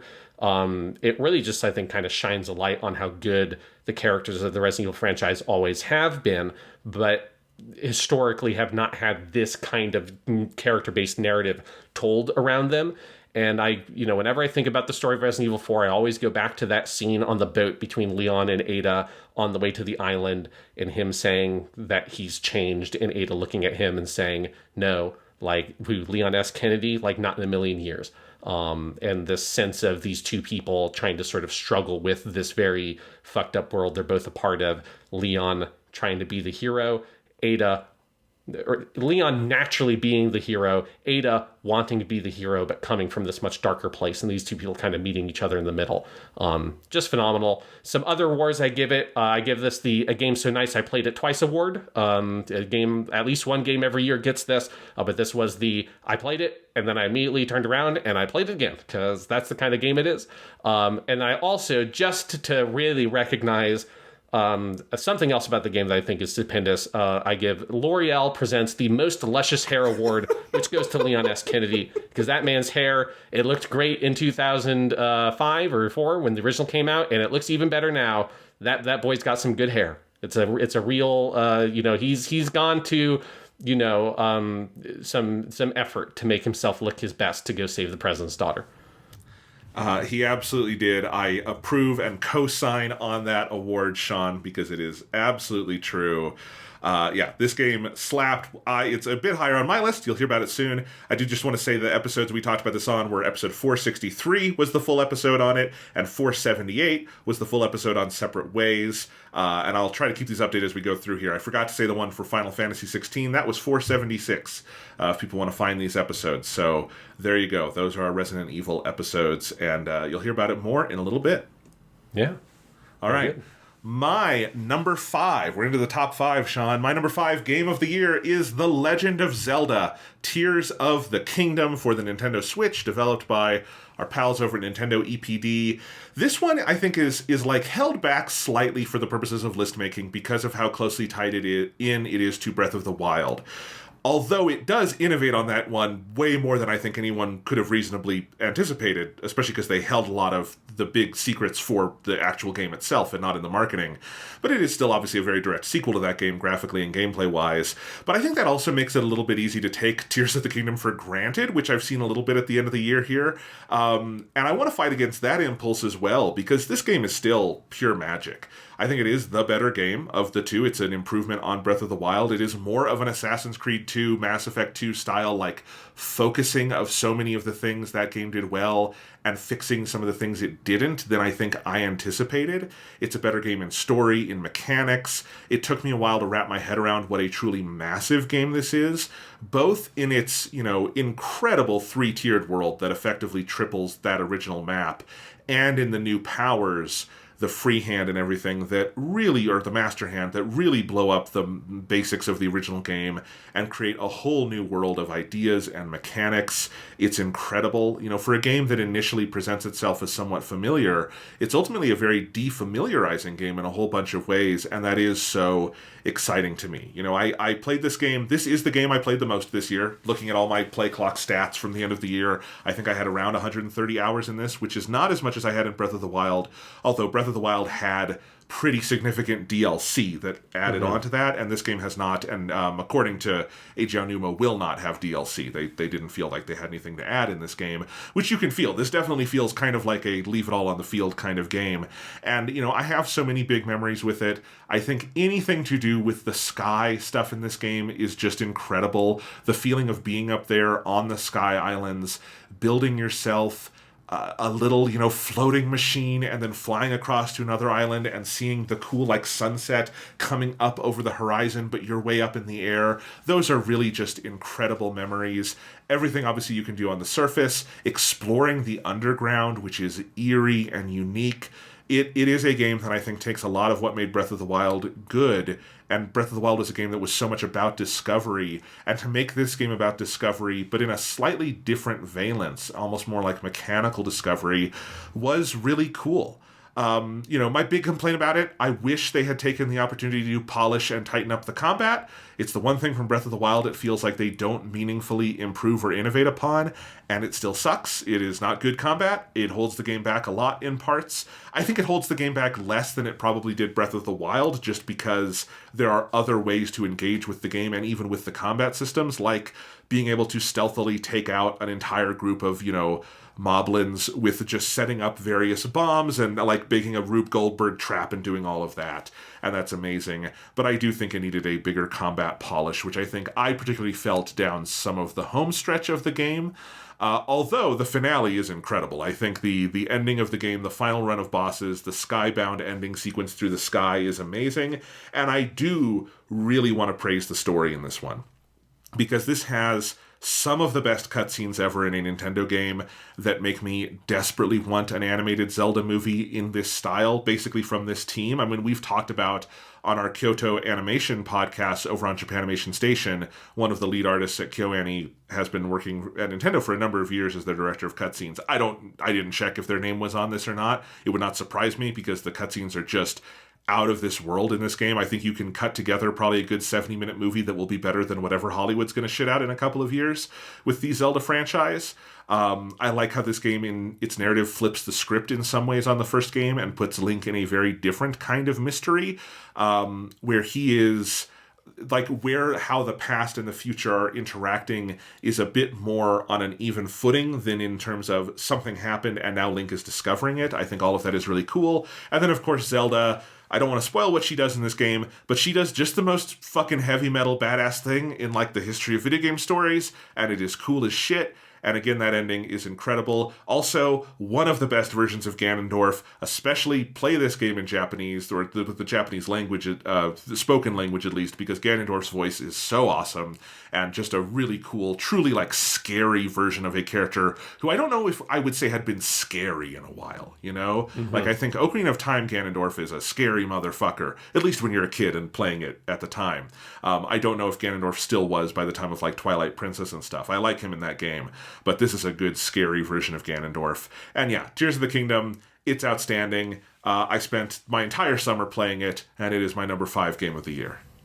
Yeah, I did enjoy what I played of Tears of the Kingdom, though I think I also recognized that there were some of my fundamental issues with Breath of the Wild were not really resolved, and so I made the choice, like, you know what, I'm not going to force myself to play all the way through it. But it definitely was a game I ended up respecting more in some ways than I did Breath of the Wild, because I do think they make some really fascinating design choices in terms of the Gary's mod of it all, of yes, sticking together weird contraptions and all that. I just wish that the game, for me, got to that kind of the meat of that experience faster, because I felt like everything felt like too much of a slow burn for me personally, and the combat being really bad, and being essentially unchanged outside of the fusion weapons that add some novelty to the combat, but that does not persist long enough.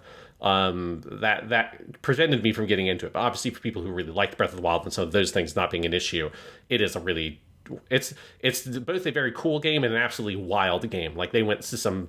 Even only playing it for like 15 to 20 hours in that time, you know, they went to some pretty wild places in how they built that thing out, so... Yeah, absolutely. That's my number 5. Sean, what's your number 5? All right, my number 5, a game that you talked about just a little bit ago. My number 5 is Marvel's Spider-Man 2, the sequel to Marvel's Spider-Man 1 and Marvel Spider-Man Miles Morales.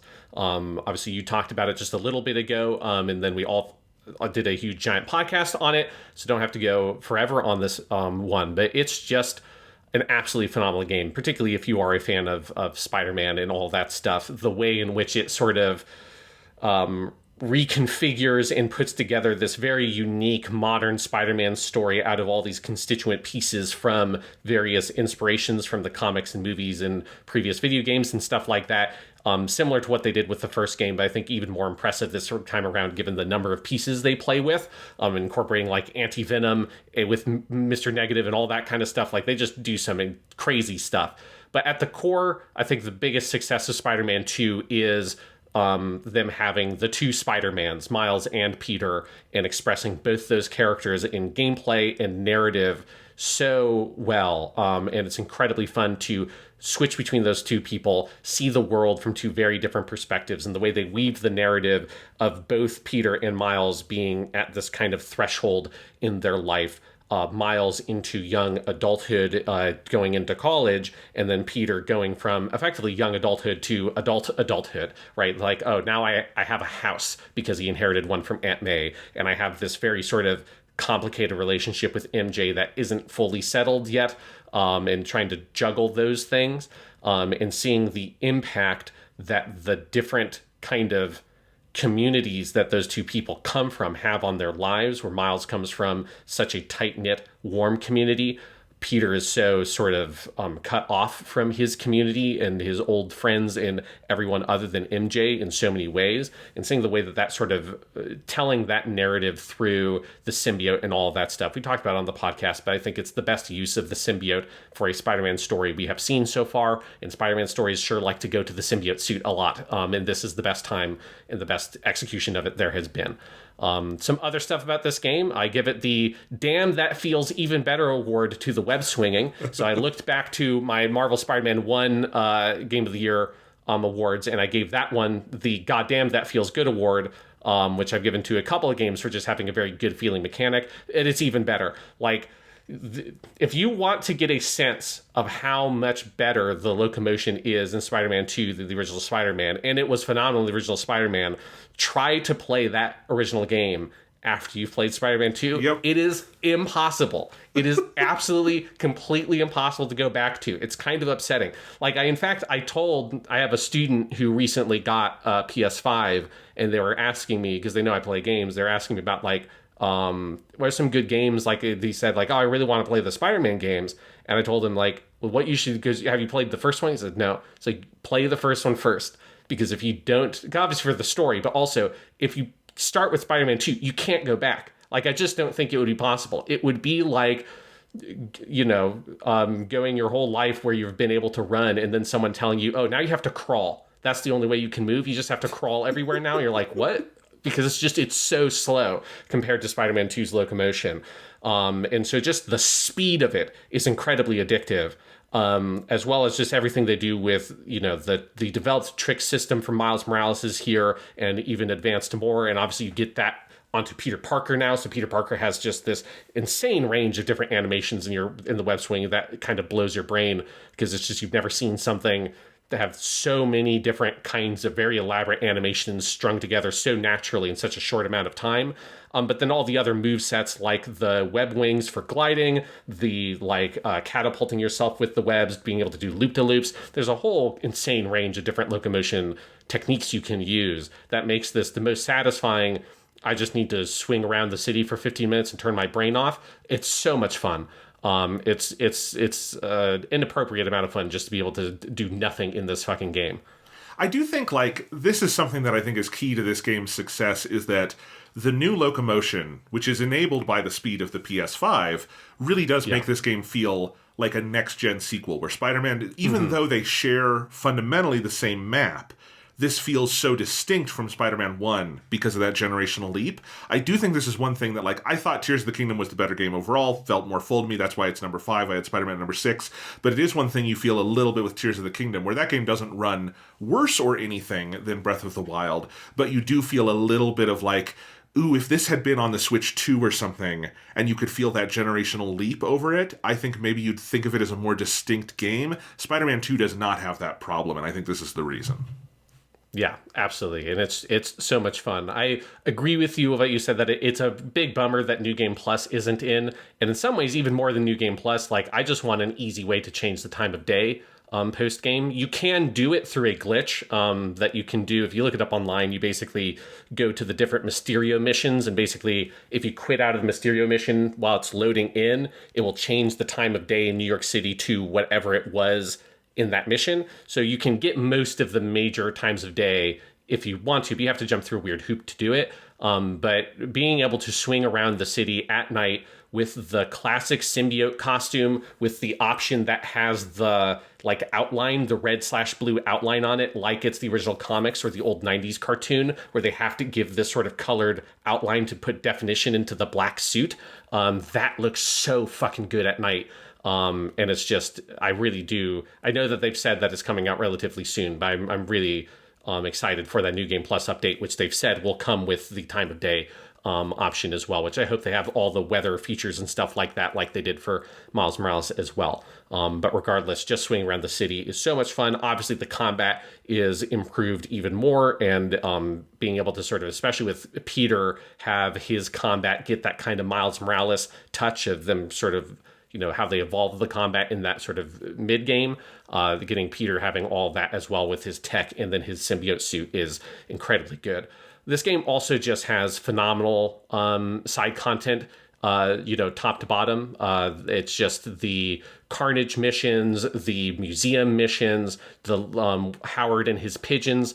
There's not a giant amount of those side missions, but I enjoyed that it felt like they sort of pared down the largesse of the original game with having, over 100 plus collectibles in that original game across all the different collectible types, and a lot of here's a dozen of these kinds of missions. And it really felt like they focused on, let's have a fewer but a wider variety of different kinds of side missions that have a little bit more kind of elbow grease put into it. I also have to give this one the unanimously regarded as the greatest second playable character ever created in a video game award, not to Miles, but to MJ for the MJ missions, because everyone can agree the MJ Watson missions just the best thing in the game. Really, I mean, I wish they had more of them because they were so good. Obviously, I'm poking fun a little bit, but I did legitimately. I wasn't thinking of those when I ranked this. I should retroactively bump this down a slot. You know what? Fuck it. I'm doing it right now out of spite. Spider-Man 2 was my number 7 game of the year, and Final Fantasy XVI was my number 6 because it didn't have those fucking MJ missions. There you go. I'm calling an audible. The people have already spoken. The people know the MJ missions are bad, are really good, and they're better than a lot of people. Maybe some of the people on this podcast give them credit for. I do legitimately like them, and I really like the Haley mission where you play from her POV, and she perceives the world through like emotions because she can't have an internal monologue. I thought that was very good. I love the Haley one because they didn't give her a magic gun that can defeat all the enemies easier than Spider-Man could ever. It's great. Yeah, the Haley one is awesome. She also didn't train in a war overseas with Silver Sable and her company. So, they're different people. I also give this the Stan Lee Presents the Excelsior Award to Spider-Man 2's second act for being packed to the brim with thrills and chills, twists and turns, more supervillains than you could shake a web at, and, of course, non-stop web-slinging, wall-crawling action. That's from the opening from the PS1 Spider-Man 1 game that had Stan Lee say that. And I only had to look it up to double check because most of those, particularly the more supervillains you could shake a web at, that line has been stuck in my subconscious forever. But Sean, that award gets my award for my favorite award you've given this year. That's great. But yeah, it's specifically the second act of Spider-Man 2, which I'm kind of defining as that whole period of the game from after you get the black suit to when you take it off is more or less the second act in the story. And that stretch is just insane. In particular, like once you start doing all the stuff with the lizard and Peter seeing his own kind of pathetic life reflected in Kirk Connors' life and him becoming sort of, enraged about what is happening and giving himself into the suit, that moment where Connors tells him, like, we have to take that thing off and destroy it. And he says, you want to destroy us? And he just leaves, and he just, the kind of fugue state Peter is in at that point while Miles is on this crazy adventure getting captured by Kraven the Hunter and shit, to them having to have this giant battle. I mean, it is just the most breathless fucking sequence of a game I've played this year. And it is just incredible. And then obviously that whole sequence climaxing truly in being able to play as Venom for that one wild level where then you kill Kraven. Like, it's just nuts. So that is, all the open world and the combat, all that stuff is phenomenal, but particularly in terms of the storytelling, which is also really good, that sequence, that's about as perfect a stretch for one of these kind of cinematic, big AAA action games I've ever played. So I think that it deserves particular recognition for that. I do hope we get either a full Venom game or a Venom DLC where you just go around and it's like maybe a slight alternate universe where your goal is to like kill every citizen of New York City. It'd be great. I don't know if they'll actually do that. That seems wrong, yes. But I'd play it. Yes, I assume if they do make a Venom game, presumably they'll give you the more kind of anti-hero style Venom. But they could just say, yeah, fuck it. We'll just, it'd be like that weird era in like the PS2 original Xbox where you had let's play as the bad guy and just do evil things games like Overlord. That's what I want. I want a counter up in the upper right-hand corner of how many people are alive in New York, and you have to get it to 0. That's the goal. That's what I want to play. All right, sounds good. All right. Please don't clip that out and use it for nefarious purposes. All right. That was your number 5, right? Yes. So my number 4, the first game I played in 2023, Fire Emblem Engage for the Nintendo Switch, developed by Intelligent Systems. The best new Fire Emblem since Fire Emblem Awakening, bar none. 3 Houses can eat my ass. This game is so good. Great level design. best that we've had in a long time. The addition of the engage mechanic, where you have the different emblems. Emblem, a word that means something different in every single Fire Emblem game. In this game, it means, it's just Fate's Day Night. It is just the plot of Fate's Day Night, where they are the legendary heroes from myth/history, but kind of both, and you summon them and they fight alongside you. That's exactly what it is. It is Fire Emblem meets Fate's Day Night, and you summon those in battle. It really adds quite a bit to the combat in interesting ways. It's got a super solid, and for my purposes, mercifully straightforward story that is not 3 stories in separate games you have to buy or separate campaigns you have to play. It's just a video game, and I think it takes on some super interesting themes in the end. It's got great characters throughout.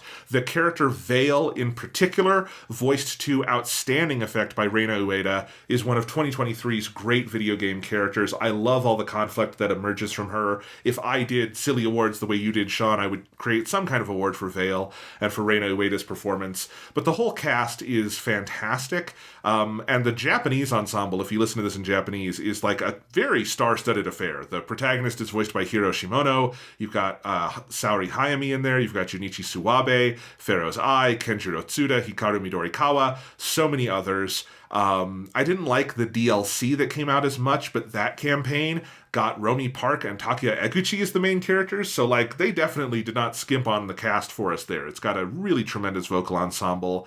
And then I think visually, it has this very singular sense of visual style, thanks to Mika Picasso's wild character designs, who has become a great Twitter follow for me because she just posts cool art and she's an awesome artist. And it's such a cool swing. Fire Emblem has had a pretty samey visual style for a long time, and not in a bad way, but Awakening and Fates and Echoes and then this and Three Houses, all fundamentally come from the same kind of design school in a way that franchises usually do. And I don't know if I can point to another video game franchise that has thrown quite the curveball at us in terms of visual design that Fire Emblem Engage does. Love it or hate it, having your protagonist have half red, half blue hair, and everybody else just having the craziest, most colorful game, hair design. It's basically what if all the Fire Emblem heroes were VTubers, the game? And it's wild. It's not something you typically see in a series like this or in any other kind of series where it just upends its own visual language the way this one does. And then you have all the other stuff that is always good in Fire Emblem, like the music. I think the technical aspect, this game is really polished in a way Three Houses was on the way to being, but I think had some visual hiccups in terms of it's one of the ones where Nintendo's refusal to use anti-aliasing was really obvious in Three Houses. This game just looks great and it runs great, and I don't think it has any of those kind of visual things holding it back that some of the other some other big Switch games have had. So it's something really special. This is one of the games I spent the most time with this year, around 90 hours. I liked the first half of the DLC, which was the Paralogs, where you have some awesome challenge maps that get you more emblems. I did not like the second half of the DLC, the Fell Xenologue, but I will not hold that against the game. I think for purposes of top 10 lists, DLC can make games go up, but I don't think we should let it have games go down. I have just learned now that Zoom, when I do a thumbs up, puts a thumbs up emoji on my face, because I did that. You guys aren't seeing it, but Sean saw it, and I was very confused for a second. So I thought you had grown a third hand and thumb that was sprouting from your neck, and I was concerned. Yeah, but overall, again, I feel like I have to put Fire Emblem Engage near the top of the list because it is so directly what I have been asking for so long, where I have not disliked any of the Fire Emblem games that have come out since Awakening. I think Fates was ambitious in interesting ways, and I think Fate's Conquest in particular is one of my favorites in the series. I think Echoes is a remake, but is a big, substantial remake, and one of my other favorites. I would put it up there with Engage and Awakening for the modern era.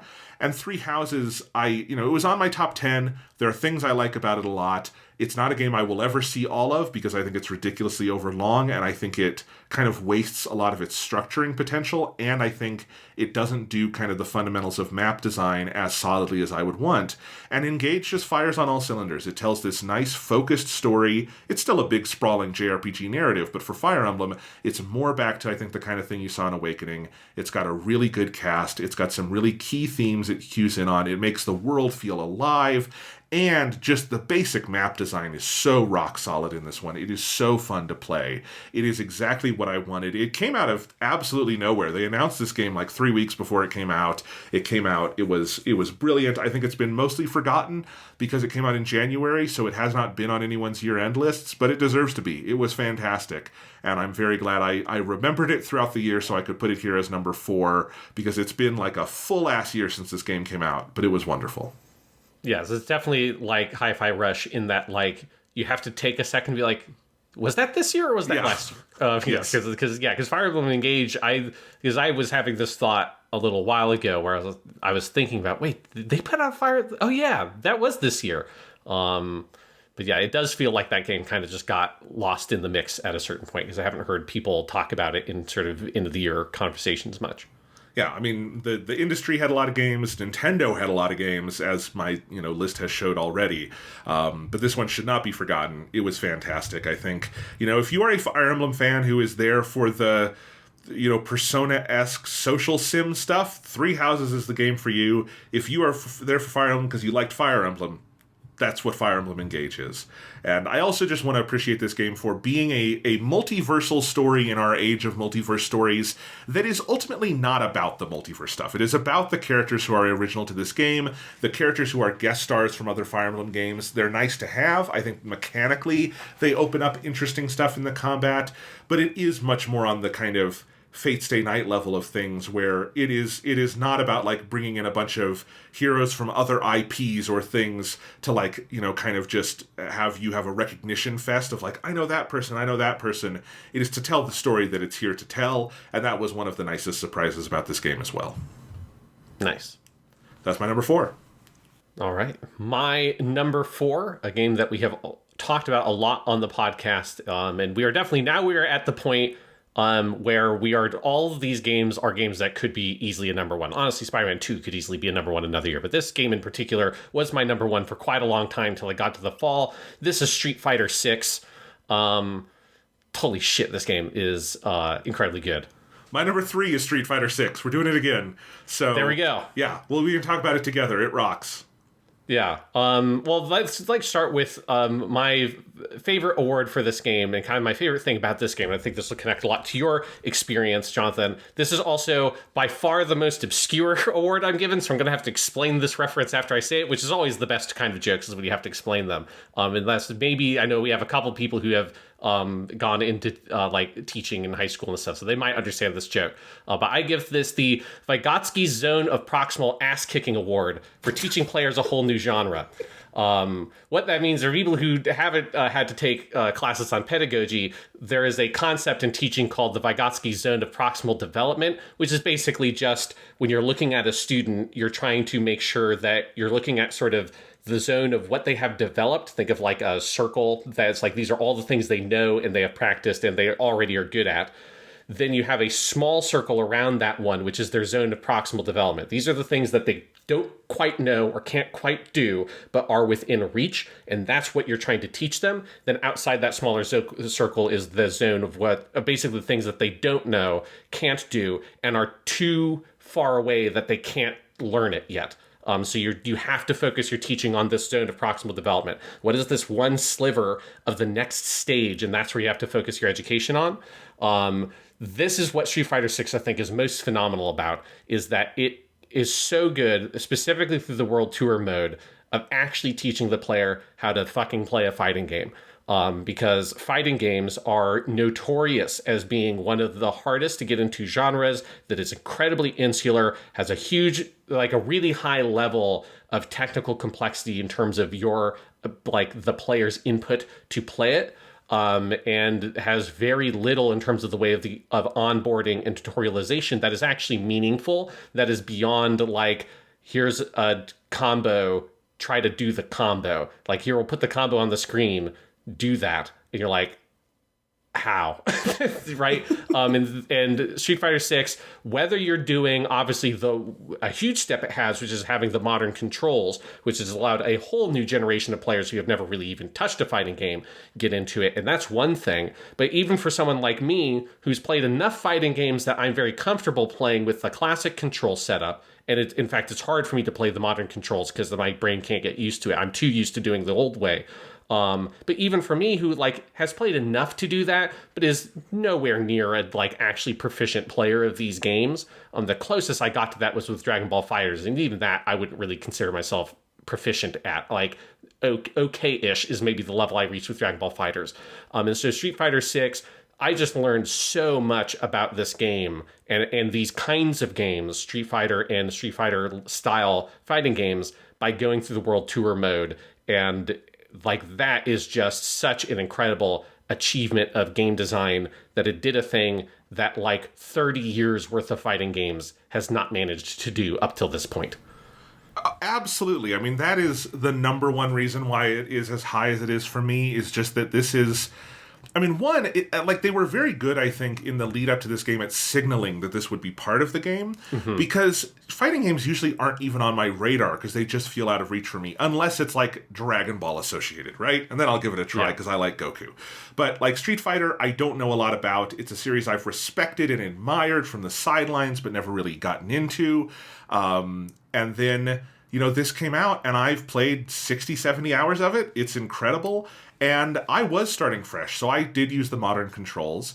And I did feel it's exactly what you're talking about, with the pedagogy of it is genuinely impressive in that World Tour mode. And of course, the World Tour mode is not just about teaching you. It's also about teaching you about the world of Street Fighter and all the characters and what makes them special and what makes them unique and what their personalities are. And I think what the entire vibe of Street Fighter is, if you were an outsider, I think it's not just that you would come into Street Fighter 6 and understand why it's fun to play and how to play it, but you would understand why people love Street Fighter specifically, for the characters, for the art style. It puts all this fan art and concept art front and center. I'm waiting for them to put the big hardcover art book of this game out, because all of the little art pieces you unlock are so cool. And the music, and that, you're going to go into the World Tour menu theme and you're going to get a kick-ass song that sounds like it was written for a Dreamcast game, and it rocks. And so there's all of that. But I'm a modern control player, judge me if you want, but it was also for me realizing how much the controls in other times I've tried fighting games have gotten in the way of me understanding all the other parts of fighting game strategy. That there's the interfacing with it, but at the end of the day, that's just about doing the inputs. And you can do those inputs on a controller, you can do those inputs on a fight pad, you can do them on an arcade cabinet. But what it's actually about is timing. It's about spacing from the other player. It's about reading the other player's movements. It's about making active choices of what you're going to do. It's a game that really engages your entire mind, and the fingers are just the last step of that, right? That's the last step. And I think that's the thing that Street Fighter 6 on the pedagogy side really got me to learn, where I got to the level where I was engaging with all those other parts of fighting games that I had never even gotten to that side of it. And that's what's fun, especially with a game as gorgeous as this is. And this is a next-gen, beautiful-looking game where the characters are so expressive and so fluidly animated that doing all that reading of your opponent is not just a chore to play the game, but it's fun. It's the fun of it. And I grew to love all of that enough that I bought a fucking PS Plus subscription to play this online. And did okay. I won matches against other people in a Street Fighter Online. That was I thought I could never... If you want a testament to how good this game is at teaching you fighting games, it taught me. I'm an idiot at this stuff. Enough that I could win with classic characters like Cammy online. Not become the champion or anything, but I could win a couple matches. That felt really good. Yeah, I mean, it truly made the game accessible to anyone. I think a huge testament to that as well, as someone who's really into watching VTubers and the HoloLive and stuff specifically, is a huge number of VTubers got into this, who have never played fighting games, never really dabbled with it. But you've got, just on the Hololive side, you have like Korone got really into it, Pekora got really into it, Shishido Botan got really into it, my main fave, Ozura Subaru, she got really into it. She mained Kimberly, and that was fun. And it was cool to watch these like kind of newbies come to the game and just get totally obsessed with it. And like Subaru didn't even stream the game that much, but she would talk about on her kind of like chat streams, oh yeah, I spent like the entire day of my day off just playing Street Fighter 6 online and trying to get to the next rank on the online mode.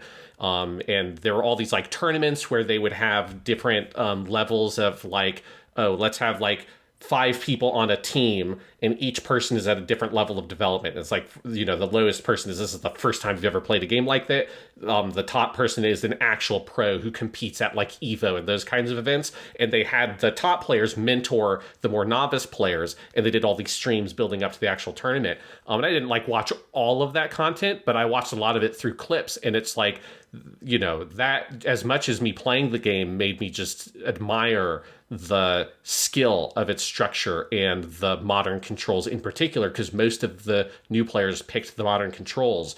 And it was also cool to see like some of these old school players be so open and accepting to what the modern controls did as soon as they saw how much more accessible it was to these new people who never would have touched this game. And it has just brought a whole new life to the genre. That's so cool to see. But then beyond all of that, just the game itself is fucking amazing. I mean, you know, there's a lot of content in the game I haven't even touched. Like I think I haven't even done half of the arcade modes and the more kind of traditional story mode stuff. But all of the ones I've done have been tremendously fun. I spent the majority of my time with the game in World Tour mode. The World Tour mode was just an absolute blast, and being able to go and learn all the different moves and like refine my character and create this kind of unique play style, and getting all these wild, crazy cutscenes with my weird player character in there. Like it was weirdly emotional at the end of the game when they play the credits and they show you these scenes from the course of the game of how, but like they're like screenshots from the different cutscenes, but with your character model at that time in there. So they don't do like what I think most games would have done if they tried that idea, is it would just have been your current character model. But it's like getting to see, oh, here's my guy, how my guy changed, and here is this weird like disco phase I went through when I was using DJ's moveset and all this kind of stuff. That was so much fun. That leads to one of my other awards I give this, which is the Netflix and Chill Award for just letting me hang out with all my Street Fighter buddies. Because that's so much of this game is just going into a weird back alley and running into Jurihan and learning what a weird gremlin lady she is, and she just wants to like kick people in the face and then just chill out and do nothing because her whole life's mission of revenge and all that stuff is done, and she just has nothing to do, and so she just texts you weird shit and all of that, and like seeing the adventure of you learning slowly how to text people, like Wonderful. All that stuff. The characterization is hilarious. It's so funny. And it's just incredibly endearing to learn who these characters are and get the weird pieces of art and all the weird jokes. And I absolutely 100%ed World Tour mode. I maxed out every single master in that game, just like bit and bit would go in and just play a little bit of World Tour mode, mess around with different move sets and stuff. And just naturally when you're playing that game, you get the experience. And so it's like I kind of grinded out the whole ending of that game just to see the rest of that stuff and just have more fun with it.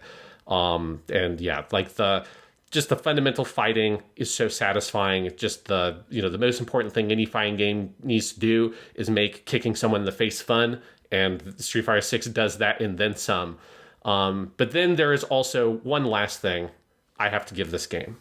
I am very pleased that I get to present Street Fighter 6, the most prestigious award we are able to present on these podcasts. This award doesn't come from me. It comes from a certain individual, and I'm just the vessel through which this award is delivered.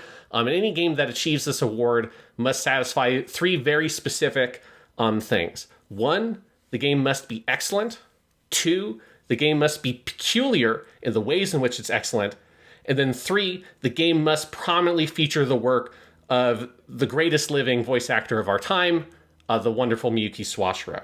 And so I am invested in the power to present Street Fighter VI, the extremely prestigious award of Miyuki Sawashiro's award for peculiar excellence, because it is, of course, excellent.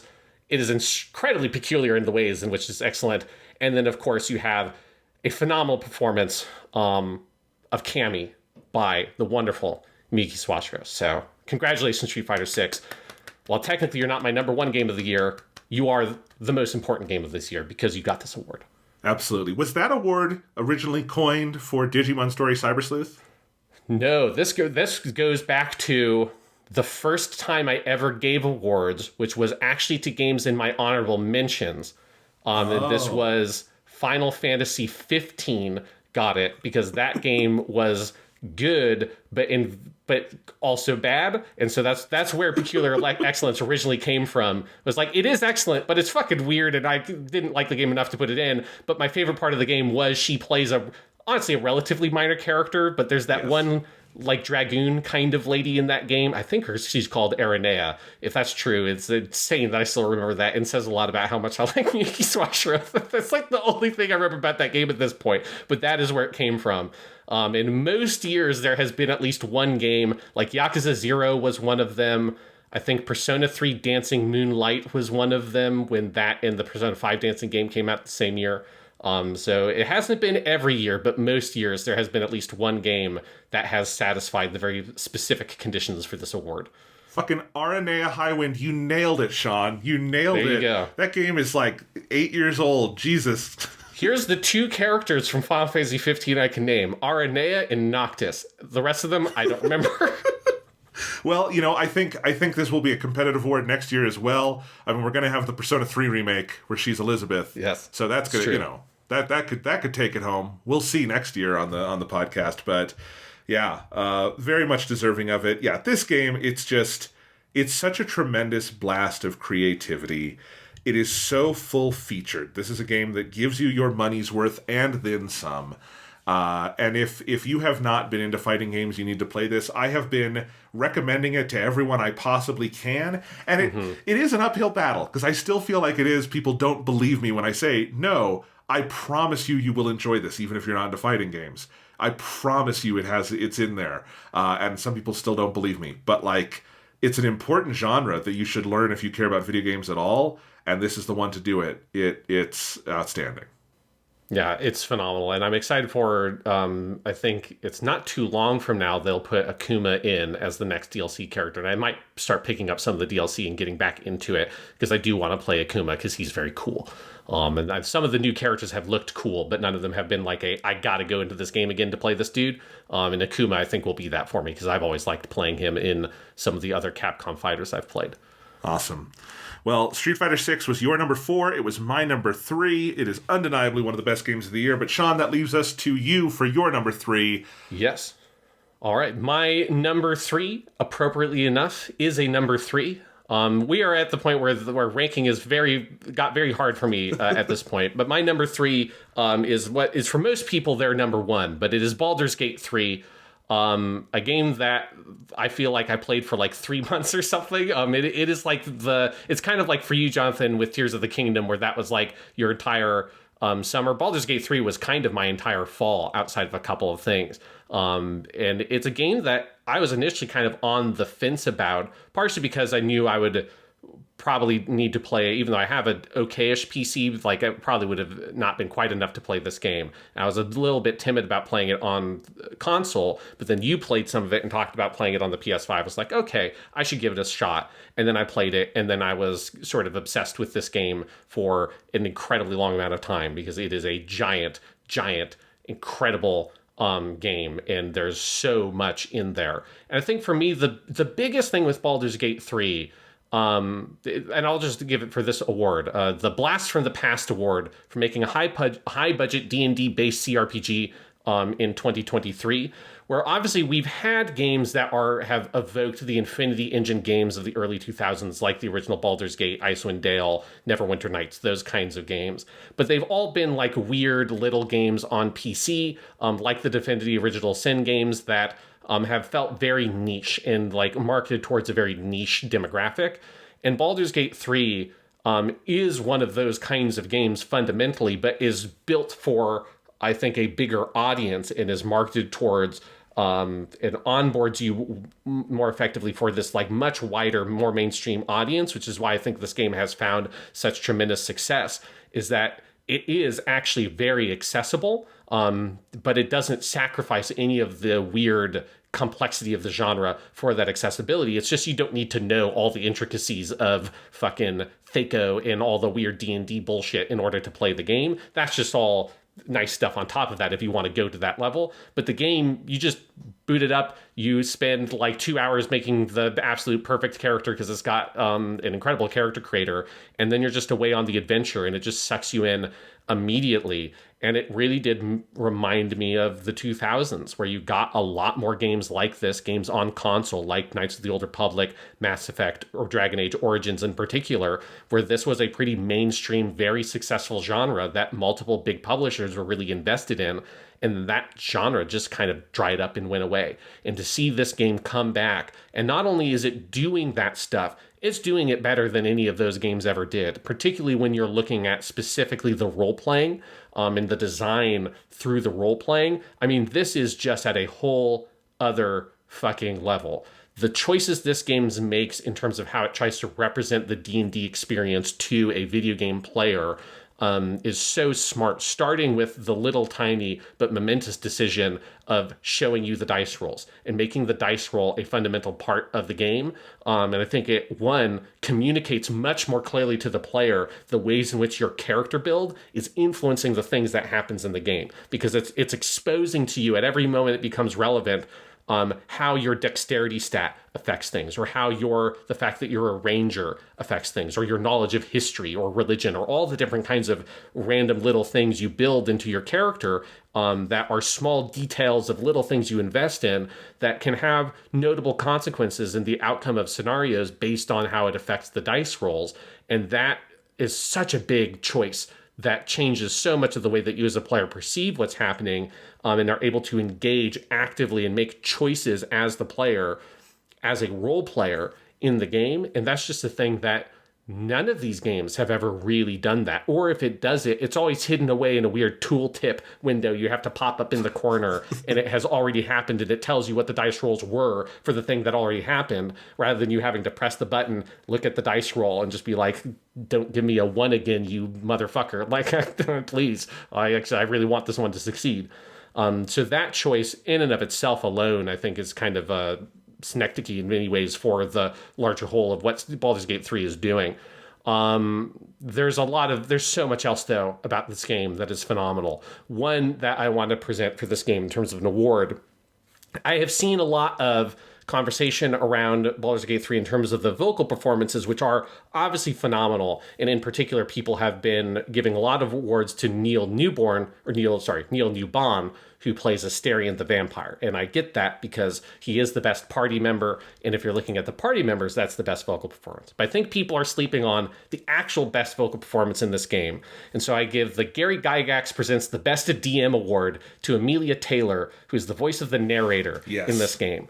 Because I think, similar to Kaguya-sama Love is War, I think people forget that the narrator is also a vocal performance. And with something like, for Kaguya-sama in terms of the comedy, for this in terms of the role-playing and sometimes the comedy, that narrative voice is so essential. And by far the most important vocal performance in this game is Amelia Taylor, who must have read like thousands of pages worth of dialogue. It's incomprehensible. You know, all the actors who play main characters in this game have to say a lot of stuff for all the different actual true variants that happen, because this game does have lots of legitimate choice and legitimate branching paths. But Amelia Taylor, like, she has to pipe in for every random little thing, whether you're like looking at a squirrel that's acting weird or you're making the most momentous decision that will change the entire ending of the game. She will come in and give you context and emotional sort of coloring to all those little moments. And it's, along with the dice rolls, the narrator is the other thing that just makes this feel so much more authentically like a D&D style experience, and like a true role-playing experience. And that narrative voice giving you all that little extra information as an incredibly smart, just sort of writing tool to be able to allow those little things like your expertise in history or arcana or whatever of where you can observe an object and your character can learn things from it. Well, the narrative voice is one of the ways they deliver that information. And so it's just as a smart choice that solves a lot of game design problems that these games have always had. And the narrator does that. But it also, it's the specific performance that Amelia Taylor gives, which is just delicious because it's so inflected towards whatever is occurring. You know, it's very sultry if you're having an erotic encounter with one of your companions. It is very menacing when you are being faced down with like an owl bear that's charging at your party. Or it's like very sort of mysterious and dark and kind of, intense whenever you're getting to some of the more fucked up stuff that can happen in the game. At every single turn, she just colors all those experiences and makes the whole role-playing experience of that game so much more engaging and rich and full. And just top to bottom, I think Baldur's Gate 3 is such a pure expression of that core vision. As I've talked about before on the podcast when I was playing through the game, I think one thing that's fascinating about Baldur's Gate 3 is that I don't necessarily think it's narrative in a sort of like thematic construction and those other things that we look for richness and narrative. I don't think Baldur's Gate 3 is especially accomplished in those ways compared to something like Genshin Impact. But of course, that's because it's just not doing that. And it's just fascinating to see a game that says like, they do enough. There is a sort of core thematic idea for the game. The game is fundamentally about like power and subjugation. All the different constituent stories, like the major side stories, the companions, all of them connect to this idea that they are all being sort of subjugated by some form of power, abuse, propaganda, religion, whatever it is. And so there is a core narrative idea that does motivate the game and is the engine for it. It's just not sort of so fully invested into it like a game like The Witcher 3, because the game's, all of that stuff is just set dressing, as it is in D&D. The narrative is set dressing because it's about the play experience. And it's just so interesting to see a game actually really accomplish that and sort of turn the conventional understanding of modern day RPGs, which are games about deep, rich, complicated stories with like multivalent themes and all that kind of stuff, that's what you kind of go to. It's the kind of stuff that makes me instinctually want to call Final Fantasy XVI an RPG more than an action game, even when that game's mechanics are all action game mechanics. The way its story is told is very RPG-like, in how we normally think of it for video games. Baldur's Gate 3 is kind of the opposite, where it's like, the story, I don't think, is often actually doing a lot of that kind of stuff. Instead, the story is there to give you the space for you to play your character. And I think that is like a feature, not a bug. It's a plus for the game. A couple of other things I want to point out for awards. I'm going to give the deadliest weapon in all of Faerun award to the humble grease bottle, because this is by far the most devastating weapon in your whole arsenal. Whenever you find a grease bottle, grab those little fuckers, because they're just devastating. This, I think, expresses one of the true strengths of the game, which is that the combat is phenomenal, and it's also ridiculous. And all the random little things you can do, all the little items in the world having real effects and real purposes is so tremendously fun. And when I realized the way in which you can just sort of Looney Tunes your way through some encounters by throwing a bottle of grease at your enemies and they just slip and fall on their asses and then you light them on fire. It's so fun. But also, grease can do lots of things because it can also solve puzzles. I think I talked about on the podcast that one time where there's like a puzzle involving having to like rotate this statue on a hinge to face a certain direction and it was stuck. And so there was like a strength check to see if the player was strong enough to move it, and all my characters failed the strength check. I was like, well, fuck, what do I do now? And then I thought about it for a second. It's like, well, what do you do if you actually have a thing in the real world that's on a hinge and the hinge is stuck? I mean, you don't just try to force it. You lube that fucker up. And so it's like, well, guess what? I got some grease and I just pulled out my throw action, picked my grease bottle, threw it at the fucking statue, and then it just, like butter, man, it just rotated into place. It's like fucking great. It's amazing. The game is full of weird shit like that, like just being able to haul around barrels of explosives and put them next to an NPC you're going to have to eventually fight. Getting into the fight, here's a firebolt, blow up, and it's like, eat it, motherfucker. And that's the last thing I'll say for this game, the last award, is the most satisfying boss fight in this game. So it gets the most satisfying boss fight award, which is battling the devil Raphael in his House of Hope. This is deep in Act 3. It's technically an optional battle, but if everyone should do it. It involves going and invading the House of Hope, which is where the devil Raphael is from. There's a couple things you can do there. One of the main things being there's a point in the story where you can make a literal deal with the devil. And if you do make the deal with the devil, how you can get out of that is by sneaking into his hell realm and stealing the contract and just ripping it up. But of course, if you do that, Raphael shows up with a whole like demon posse and you have to fight him. And that fight is incredible. It's the most fun combat encounter of the whole game, in part because it is accompanied with a unique song that only plays in that fight, which is a like musical theater style song that's like a musical theater dirge. With occasional kind of vocal interludes by the actor who plays Raphael, who's just doing like a Disney villain performance. It's like you're fighting Scar from The Lion King. It's so good. You should look up the song online because it's just incredible. And I was going to specifically call this, I originally had this written down as the best musical theater moment in a game this year award, but there's another game higher on my list that actually has a better musical theater moment, and we'll get to it in a little bit. So I had to change the name for this award, but I do want to specifically shout out that fucking Raphael fight because it is, oh my god, it's so good. And I just want to also mention, on thinking about it, the music across the board is phenomenally good as well, as with many games this year. Just a great presentation all around, but the music, especially in Baldur's Gate 3, is particularly resonant in a lot of those big moments like that, where there are lots of unique songs that play at the huge kind of junction points in that game, and they're all phenomenal. So Baldur's Gate 3, people obviously know that this game is very good. It's by far like the sort of darling this year in terms of most places giving it Game of the Year. The Game Awards gave it Game of the Year. But it's not quite at my number one because there's two other games I liked more this year, and I kind of knew that Baldur's Gate 3 was not quite going to be there.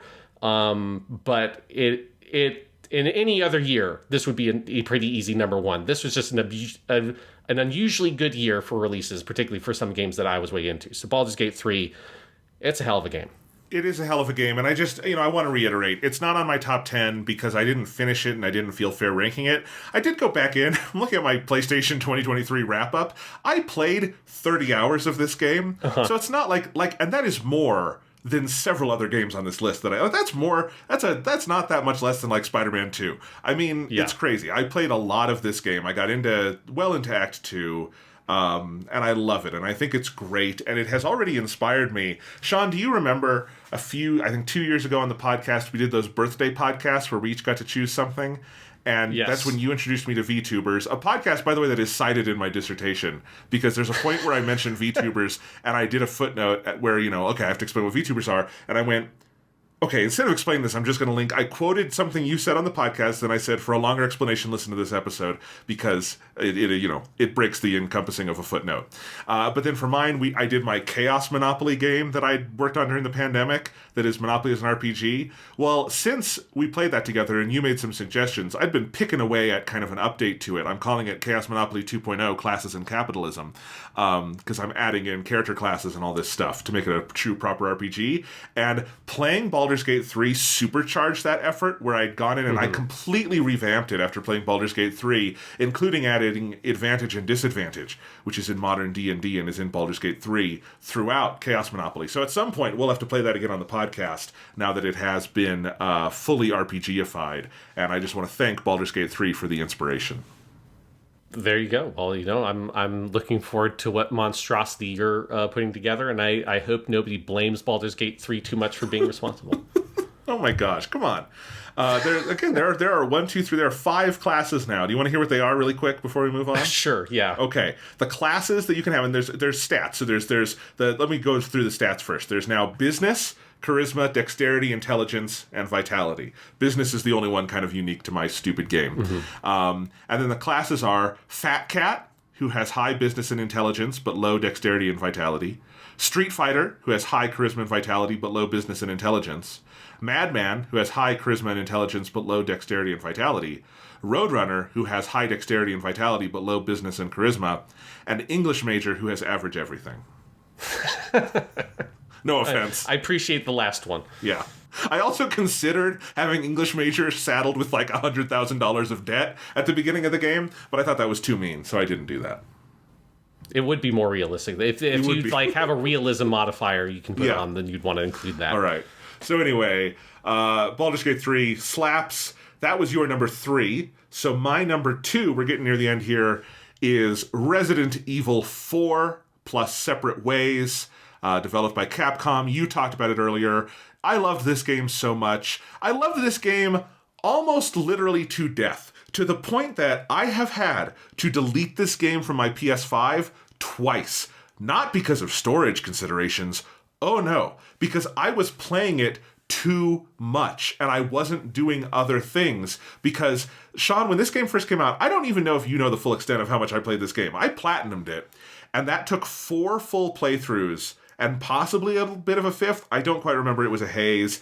Mercenaries was there. That came out, and I was playing the shit out of that. Like, I'd gotten, like, my high score on everything. I'd gotten, like, double S on every character on every rank, and I was still playing it because this game is so fun to play on that level of basic playability. It is unreal how good this feels to engage with on that basic level. So at one point I deleted it. Separate Ways came out, re-downloaded it to play Separate Ways, and that added some new mercenary stuff. And once again, I got so in the weeds with it that I had to delete it from my hard drive just to make sure I would be doing other things, including just like playing other video games, because I was getting too obsessed with Resident Evil 4. I don't think this is accurate, but it could be. PlayStation's wrap-up says I played 132 hours of this game. I believe it. Okay. I believe it. I think it's an exaggeration. But here's the thing, I can't be sure. I was obsessed with this game. I played it so fucking much. It is so good for all the reasons you said, for all the things we said on the various podcast episodes that I mentioned earlier. You know, it is not just an updated reimagining of Resident Evil 4. It is not just a remake, but it is also sort of a Master Quest version of the original, where, like, I think it kind of... You don't have to have played original RE4 to play and enjoy this, but I do think it's made with the knowledge that original RE4 is one of the most popular games ever made that has been ported to everything, including your refrigerator. And so it knows that you probably know that game inside and out. And so it is constantly challenging your memories of the original, your expectations. It's bringing you into all of the classic spaces you remember from new directions and adding entirely new elements along the way, deepening and fleshing out not just the story, but also all of the combat scenarios. It's a much more challenging game than the original in that regard. And I think that's part of the fun of it too, is just how much like it plays with your memories of Resident Evil 4. And as you said, you know, we did not think it could be this good. Taking a game as big as Resident Evil 4 and doing this style remake is a dangerous option. But I think it works, and it proves Capcom's entire logic behind this sort of recent remake era of Resident Evil that really kind of goes all the way back, I think, to the GameCube remake of Resident Evil 1. There was just a long gap between that and 2, which is to not just remake those games, but make new games inspired by them. And that's, you know, and often create new masterpieces, which is absolutely what, you know, GameCube Resident Evil 1 is. It is what, you know, PS4 Resident Evil 2 is. I think Resident Evil 3 a little less, because Resident Evil 3 always kind of felt like a DLC campaign for Resident Evil 2. But this one is, you know, I think the capstone of the recent era of Resident Evil, from, you know, 7 to 2 to 3 to Village to this. I think this is the best one of all of those. And as someone who just adores Resident Evil, loves it in all of its various flavors, except for 6. Even I have things I love about 5, like, you know, Chris punching the rock until it breaks. Mm-hmm. You know, I love Resident Evil, and this is just such, I think, again, a testament to all of the good Capcom has been doing in recent years. They are absolutely, to me, developer of the year for that 1-2 punch of Street Fighter VI and Resident Evil 4. And this is such a testament to all of the things they've been doing right in their engine design, in, you know, the way they've supported their games, in their storytelling, in the Japanese voice acting for this is incredible, something we didn't mention. This is one of the first Resident Evil games to get a really big kind of all-star Japanese cast, and it's outstanding.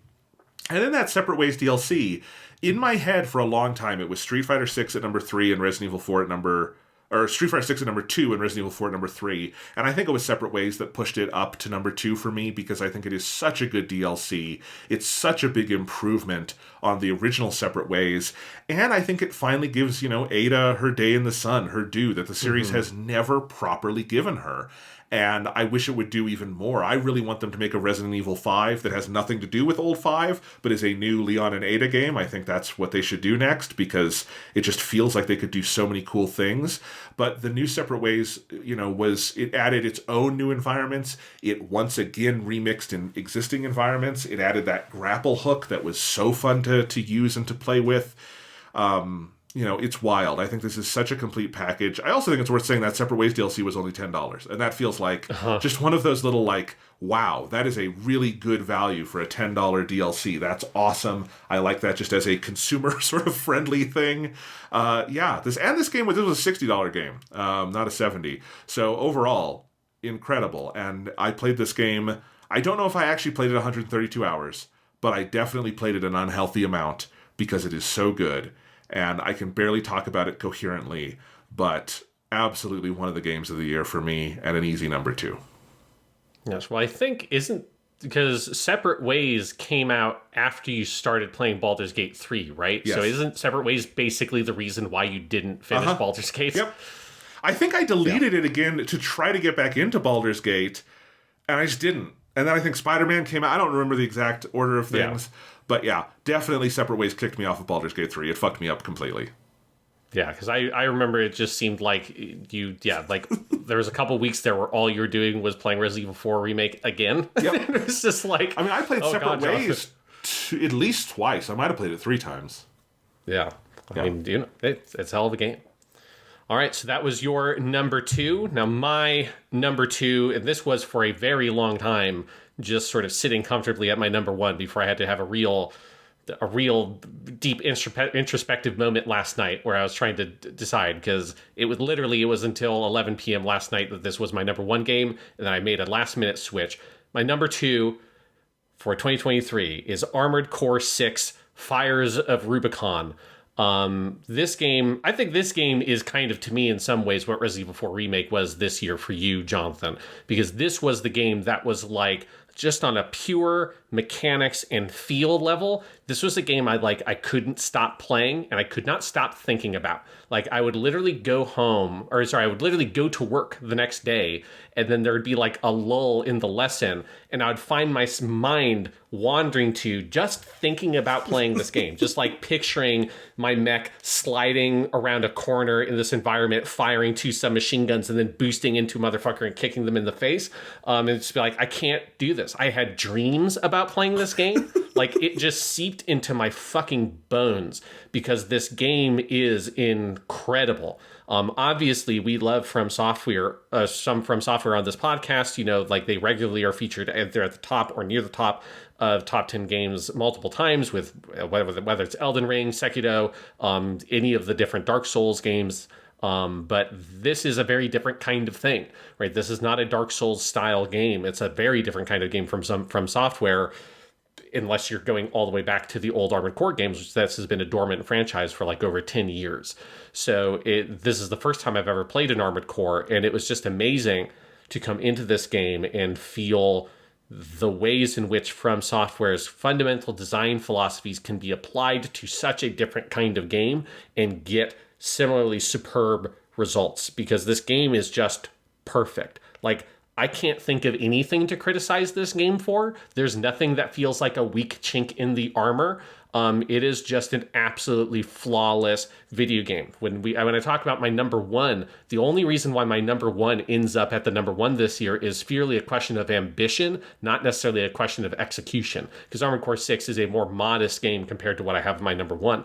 But Armored Core 6: Fires of Rubicon, whether you are talking about creating your mech or you're talking about piloting your mech, both those halves of the game are developed to absolute perfection. All the different nuanced ways in which you're able to construct your different mecha together and are able to change the way that they move, the way that their power works, the way that their obviously their weapon systems all function, and trying to create sort of the perfect Goldilocks balance of all these different elements to get the refined version of whichever mech you're looking for. And then particularly once you are into your multiple playthroughs of the game and you have access to the majority of the parts at any one time, it's about creating a garage of different mechs that fulfill different purposes that have been all designed in different ways, and being able to wheel those out at any point you want and replaying through old missions with different mechs and finding different strategies. And so that design side of it is incredibly addictive, and I would spend hours and hours just tweaking and making the perfect mech and going into the training mode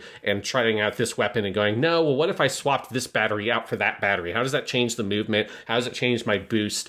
And so that was super fun. But then just the feeling of playing the game, I mean, this is exquisite. I give this game my Tomino distinction for best representation of mecha, because it really is, if you love mecha anime, particularly like the Gundam variety of mecha anime, or also Vodums would be another very good comparison point for the kind of treatment of mech here. It's so fucking perfect. The way that the mech feel, their movement, the balance between them feeling like big, hulking lumps of metal, but at the same time having this sort of dexterity and agility and finesse to them at the same time, which I think is a sort of hallmark of what make mecha really appealing. They are like, you know, beautiful dancing tanks, right? They have both these sort of war and heft and iron and blood and metal of a tank and a weapon of war, while also having the elegance of the human form combined with it. And when you see, like, you know, in a Gundam context, a pilot like Amuro piloting the Gundam, and it becomes a sort of second skin to him, and he's able to sort of dance around and leap around enemies and do these impossible movements and the sort of like ballet in space and eliminate, you know, 17 Rick-Doms in 5 seconds or something. There's something about that and that fantasy and that idea that is so fascinating and so appealing, in the contrast of those different elements. And that's something that Armored Core 6 captures in a gameplay feel way absolutely perfectly, between your like different kinds of boost that you have and the incredible sense of speed you can get when you put all of your thrusters on, or the more elegant way that you sort of can, you know, circle strafe around enemies with your sort of hover boost and stuff like that. All of that is absolutely perfect. Obviously, then you have all of your whole suite of weapons that also feel incredible, and seeing just these gigantic, massive shells the size of cars spilling out of your fuck-off giant assault rifle that has a magazine that like curves up around in on itself, because the bullets are so big that to get enough bullets in, the magazine has to be so gigantic in and of itself, is incredible. Another award I give this is the God Damn That Feels Good award, which goes to the pile bunker, which is the best weapon in the game. In general, my favorite mecha I had was one which I named the Rungominiad. I named all of my mecha after legendary weapons. Rungominiad is King Arthur's lance. And the Rungominiad was a very lightweight mecha that had a shotgun in the right hand, and it had a pile bunker in the left hand that could swap in and out with a rocket launcher as well. And then I had a couple of different things on the right shoulder that swapped in and out with the Rungominiad, but it usually was some kind of funnel or bit-esque thing that would fly around and shoot lasers. But that combination of having this rocket launcher in the left and shotgun in the right that did stun damage. So my strategy was to fly around the enemies, be very mobile, and try to get close in up, do stun damage, stun them, swap the rocket launcher out for the pile bunker, which the pile bunker is just like a giant fuck-off metal steel spike that's on a pneumatic rail that shoots out from the thing, and it's absolute point-blank range. It is one of, if not the highest damaging weapons in the entire game's arsenal, but it is the only weapon that is literally point blank. You have to be basically touching the enemy mech to use it, because it's just, you're putting this thing up against it and shooting a spike out. And going up and doing the whole wind-up hit, where if you hold down the button, you do this big wind-up and get this huge hit. That was such an incredibly fun way to play this game as sort of my main default mech. Obviously, I had like over a dozen mechs that all played very differently, but that was sort of my main one. And there are just some levels where you're like jumping up into the sky, and there are these big capital ships that come in, and you're flying and sort of zipping through, you know, walls of missiles and turret fire that are coming at you, and you're weaving your way through it to stop dead right in front of the command window at the top of the vessel. You stop there, you take the pile bunker out, you just put the thing up against and shoot a giant spike in, and the whole fucking command structure explodes, and you leap off of it down back to the earth while it the spaceship above you splits in half and crumbles and falls down. I mean, it's just the most perfect expression of this kind of mecha action you can really kind of conceive of in a modern video game. It's absurd how much fun it is and how good it is at executing all those different kinds of ideas. But that in and of itself is not even quite enough to get it up here, because the other thing that makes this game so good is that the story is legitimately phenomenal. It is a little bit at arm's length in that From Software style, but the characters in the world and the story being woven about these different companies who are all fighting over the last dregs of this resource called coral on the planet of Rubicon. And your character, Raven, who is a mercenary who's been picked up by the sky handler, Walter, you are going through and sort of seeing all the different sides of these big hyper-capitalist corporations and their different attitudes and their different approaches as they're all sort of spiraling to their own destruction in this very kind of meaningless conflict, while you have this one entity who is a Rubiconian, so someone from this planet who is basically in mecha-style fashion been turned into a sort of thought entity, right? She has transcended her physical body because of the effect of the coral on the planet. Very, standard mecha anime kind of concepts there of sort of transhumanism. And she's in your head, kind of giving you this other perspective and this other side of like, what if you don't go along with the corporations? What other choices are there here? And so this game gets A Game So Nice I Played It Thrice award, because to get the true ending to the game, you have to play it all the way through 3 different times. And then there are a couple of branching paths that get you some other missions each playthrough. But you basically pick the different sides, see all these different outcomes. And it's fascinating to see the ways in which there's no good ending to Armored Core 6. There's no way to resolve this conflict where everybody comes out better. Important people and characters you care about die every single time, but different ones each time. And people who are your friends and characters you really grow to trust and like, they end up at odds with each other because of the circumstances, and you have to pick between them.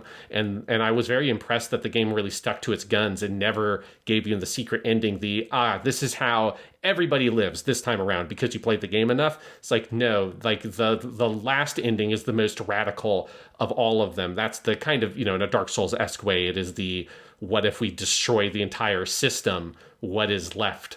If we want to create the sort of chance of hope, how much destruction has to be unleashed to destroy the things that are holding us all back now, and what are the consequences of that? That's sort of the tone of where the game lands ultimately. But it's very powerful, it's very thought-provoking, and I think it really fits in well with the overall mecha milieu of the game. And on that note, with the characters and stuff, I want to shout out specifically my last award to the game, which goes to my favorite character. The Bro of the Year award goes to Rusty, because Rusty is this guy who is just the best. He is an ace pilot for one of the companies, the Arquebus company, but you later find out that really he's kind of a double agent, and he's really working for the Native Resistance Forces.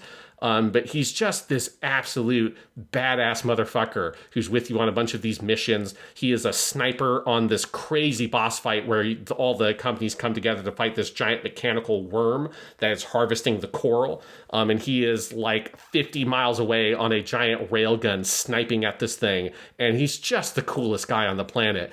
And of course, in classic mecha fashion, you kind of end up at odds with Rusty in some of the different playthroughs. And that moment where you have to, in one of the endings, you have to fight and kill him is brutal. But it's very powerful because you see why he's fighting for what he's fighting. You see the reason why you need to fight for who and what you're fighting for.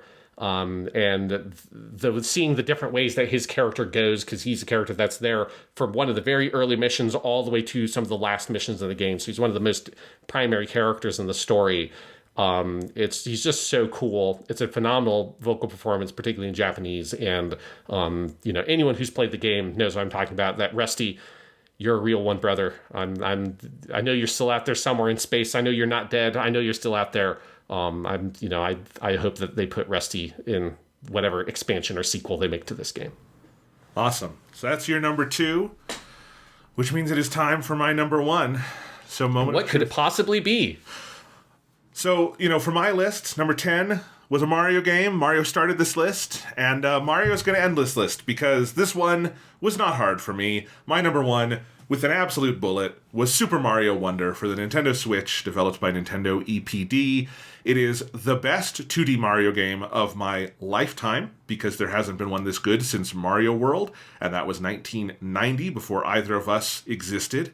This one finally goes back, I think, to what the original 2D Mario games did. You know, Mario, Mario 3, Mario World, even Doki Doki Panic, American Mario 2, if you want to go with that, where it is not content with repeating what the previous games did. It is hugely innovative instead of recreating the games that came before. Mario Wonder, I have said it before, I will say it again, this is the first time that they have taken the relentless creativity, invention, and focus on exploration and discovery that 3D Mario has always had, and then transplanted it into a purely side-scrolling experience, making this, you know, akin to being Mario Galaxy, but for 2D Mario. You know, the comparison I've always made with Mario is that, you know, 2D Mario was great, but Mario going 3D was kind of like Bob Dylan going electric. It's like, he was a great acoustic musician, but I think you don't really get the full genius of Bob Dylan, not just as a songwriter, but as a musician, as someone who plays with and performs music, until he goes electric and broadens his soundscape. And that's how Mario kind of always felt. Where as good as some of the 2D Marios are, I think you would always sort of focus in overall, like, I think game quality and even modern game history on the innovations of something like a Mario 64 or a Mario Galaxy. And those are the ones that felt more expressive to me. And Mario Wonder is one that can sit on the shelf alongside those games, because it really has that same desire to show you things you haven't seen before, and to make you feel like, you know, you're playing a video game for the first time. That's what Mario at its best can always be, is that you sit down to play one of these and you're like, wow, games are so fucking cool. They can do so many amazing things. And I think that's always the Mario games I love most. That's what they have given us. And Mario Wonder is that to the nth degree. Every single level in this game, and there's a lot of them, is different from the last one. It very, very rarely repeats a gimmick or an idea. Every level has some kind of big moment where you get the Wonder Flower, and the whole level changes and transforms. There's the big one at the beginning that everyone knows, where the Piranha Plants come out and do an entire playable musical number with them that I think would go on the shelf of other big stage musical numbers. You talked about, Sean, Baldur's Gate 3 has one. Your number one game, which, what could it be, has one. You know, this game has two, because the Piranha Plants do a reprise at the end of the game, and it's also beautiful. And so it has that showmanship to it. The basic playability, this is as nice as it's ever felt to play Mario. You know, I don't think the new Super Mario Bros. Games play poorly by any means. They play very, very nicely. The problem with new Super Mario Bros. In the end was not how they played, but this plays even better. The way they've kind of, like, I think, tightened up the controls and everything surrounding that. It is just so nice to move through the game. The specific, you know, sets of power-ups they do, this finally goes back, I think, to the way classic Mario treated power-ups, where it's not about just kind of adding new ones on top of your existing arsenal, but kind of replacing that arsenal. Because other than the Fire Flower, which has always been in every Mario game, all the power-ups here are new. There are three major ones. You have the elephant, you have the drill, and you have the why am I forgetting it at the last minute? It's the kind of jump. It's not a jump flower. It's I'd have to go look. It's no. It's the bubble. Sorry, it's jump related, because it's the bubbles, and you can make the bubbles and you can jump on the bubbles, which is cool. So you have those three, and they all, like, change the game in such unique, interesting ways, and levels are built around them in interesting ways. And that's how it used to be, you know, with, like, the cape in Mario World, or the Tanuki suit in Mario 3, and you would really kind of build the game around a smaller set of power-ups, and this game does that so well. And obviously, if all this game was transforming Mario into a cool elephant bro, that might be enough for me, but it does so much more than that. And, you know, you add in the sheer depth of the level design, the way every world feels so different and unique, not just from other worlds in this game, but in past Mario games. They've blown up the formula of, here's your water world, here's your desert world, here's your ice world, and instead the worlds and the biomes are so much more complex and surprising. You've got secrets hidden away everywhere in that way, where it feels like once you understand how the game hides things, you can find them not because it's easy, but because you understand the development logic of the artistry of where they've placed things, and you're able to go through all of that. And that is what is so cool around that. The game is just, bursting with at the seams with cool details. I love, for instance, the way they layer a big round trombone sound into the music, into literally every track in the game when you become Elephant Mario. So there's kind of a quality to Elephant Mario going around, which is great. This might be the first Mario game ever, and I'm including 3D, 2D, whatever, where I think the boss fights are genuinely good. It's because in classic 2D Mario, you jump over Bowser and you hit the hammer and then he falls into the lava. Not great boss fights. In 3D Mario, Mario 64, the ones where you swing him around, that's novel as a kid. I don't think it's the best part of Mario 64 anymore. No. I think in Mario Galaxy, some of the boss fights are fine, but they're never that interesting. They're often pretty obligatory and repetitive, and they really ditch that here. I don't think the boss fights in Mario Wonder are hard, but they're conceptually interesting, and they're fun and engaging to play. There's one where you're fighting Bowser Jr., and he keeps changing the gravity of the room. There's one where he has water, and the water, you jump up into it, and the water's floating in globule, patterns in the air, and you have to swim through that to find him. So that alone, I think, is a feather in this game's cap. And yeah, there's so many things I could talk about with this game.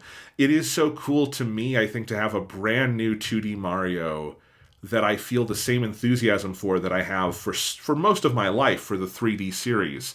Because 2D Mario in my lifetime has more been on the new Super Mario Bros. Contingent, and I think the great 2D platformers from Nintendo have been more things like Donkey Kong Country, or the Wario Land games, or Kirby at different moments, Yoshi at different moments, because I do not count Yoshi's Island as a Mario game. That's a Yoshi game. It only had the Mario Land World 2 thing on it in America. That's not its original title. So, it was really cool to see this game do what it does, and it is a gorgeous game. It might be the best looking game on the Nintendo Switch, at least for, Nintendo exclusives. It has a tremendous soundtrack that, again, is very varied. There's none of the new Super Mario Bros. You're going to hear the same 4 tracks through the entire game, even though it's 2010 and we can fit more music on a cartridge or a disc. It's got a big, beautiful soundtrack.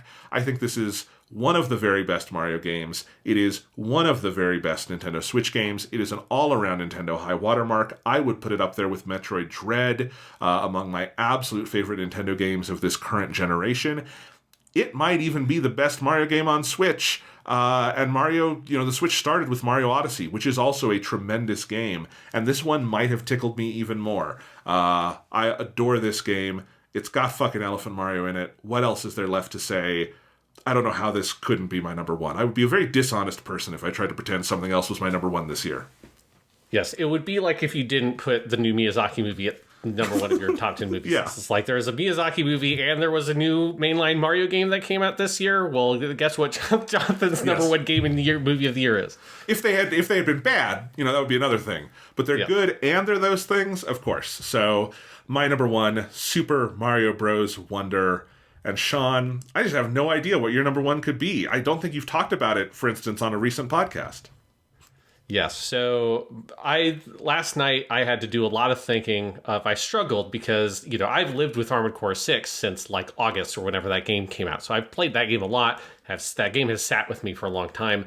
My number one game I have only finished about 2 weeks ago. And it just, in the 2 weeks, I just have continued to think about this game, and it became very clear to me that it would not make sense to put it anything other than number one. My number one game of the year is, of course, Alan Wake 2, which we just talked about on the last week's podcast, in which I struggled desperately to find a way to talk about this game without spoiling things or talking to someone who hasn't played it, because Alan Wake 2 is a phenomenally difficult game to explain. I obviously went down my entire Remedy adventure where I played through Alan Wake Remastered, Alan Wake's American Nightmare. I replayed through Control, leading up to Alan Wake 2. And obviously this game also had a lot of hype because it's been kind of the sort of critical darling, I would describe it as, this year, where a lot of game critics in particular responded really well to this game for reasons that make a lot of sense when you play it, because it is a weird game. It is a very ambitious game, but it is also a game that has like a very kind of prestigious feel to it in terms of, like Remedy's games always have. It's really pushing like graphical and technical features really far, even though Remedy is not a Ubisoft level gigantic 1,000+ person studio. It's a relatively modest studio based in fucking Finland. But it that studio has always punched well above their weight class in terms of the kinds of things they're able to accomplish. And so when you have the sort of AAA production values and you have the weird, quirky insanity of the game design that feels like it comes more out of like an indie style tradition, I mean, you're going to get something really special and something that particularly is going to respond very well in the critical sphere. But Alan Wake 2, I think even within the critical sphere, based on, I've now read a lot more kind of responses to it and some of the writing about it online. And I feel, and not as much as Final Fantasy 16, but similar to Final Fantasy 16, I do think that people are almost kind of giving the game weirdly a short shrift in terms of its fundamental storytelling. So I'm going to spoil some things about Alan Wake 2 because there's no fucking way I can talk about it without spoiling it. So if you don't want to hear spoiler type stuff for Alan Wake 2, skip me talking about it. I talked about all the spoiler-free stuff I could possibly think to say. I said on last week's podcast. But there's some specific moments I want to talk about and why I love the game as much as I do and why it became clear to me I needed it to be at number one. And let's start with my first award I'm going to give it, which is the most incredible thing in any video game this year award, which goes to the level Sing It, which this is the thing that made it impossible to give the Raphael fight the best musical theater moment in a video game this year award, because Sing It is that. So Sing It is an Alan Wake level. Remember that Alan Wake 2 has two protagonists, Saga Anderson, who is nominally in the quote-unquote real world, whatever the fuck that means in the world of a Remedy game, but she's in what you would recognize as sort of an actual sort of objective reality. Alan Wake is trapped in the dark place, which is a sort of dream-like dimension where he's trapped in his own subconscious. You can kind of think of it that way. The Sing It level has Alan waking up after the previous level in the green room of a talk show studio, which is where each of his segments always start. And you see that there's this talk show playing on the TV, and Alan Wake is there in live action in the talk show. You walk over to the TV, hold down X, you're transported into the talk show, you watch a live action video, and then you come out as Alan Wake and you move on to whatever the next part of the level is that you have to discover in the dark place. But this time it's a little bit different for Sing It, because you go in to the TV and you hold down the X button and you transport kind of into the TV and you watch this live action segment where the talk show host, Mr. Dorr, explains that what they're doing this time is a different kind of interview, where they're going to talk about Alan Wake's new book and his past and all those kinds of things like they do on a normal talk show interview, but this time we'll sing it. And it's Alan Wake, the musical, with their house band, the Old Gods of Asgard, which for people who know is the Finnish rock band Poets of the Fall. They were basically created as a band to make a song for Max Payne 2, and so this real Finnish rock band has made Remedy music for Remedy games for each of their games since Max Payne 2. And in Alan Wake 2, there's a lot of Old Gods of Asgard / Poets of the Fall music. So you have the actual real-world band Poets of the Fall dressed up as this fake band, the Old Gods of Asgard, and they start playing a musical version of the story of Alan Wake 1 with live action video, with interstitials, with Mr. Dorr, the talk show host, and Alan Wake, the actor, the Finnish actor who does the body performance of Alan Wake, and then the voice actor who does the voiceover.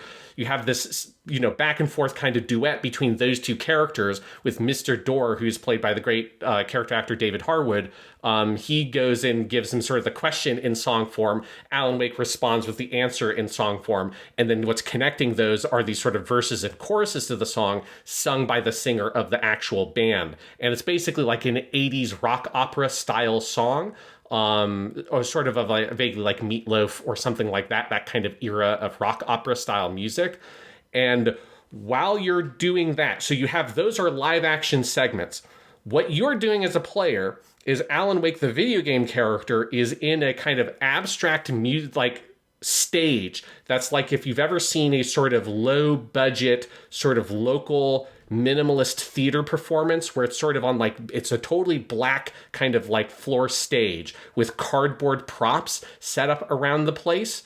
And then there are these giant screens, and projected onto the giant screens is the live action footage. So you're wandering through this level representing this sort of minimalist, theatrical, abstract representation of the life of Alan Wake from his childhood to the events of the original game, while you're looking at on the screen projections of actual live action footage of the body actor of Alan Wake, the Finnish character actor Ilkka Ville, who is doing a whole interpretive dance routine with a whole host of musical theater dancers who are dressed top to or head to toe in black leotards, so that they kind of blend in with the background, and they're doing interpretive dance. You have Mr. Dorr, who's dancing and singing, and then you've got the band Old Gods of Asgard that are playing their music.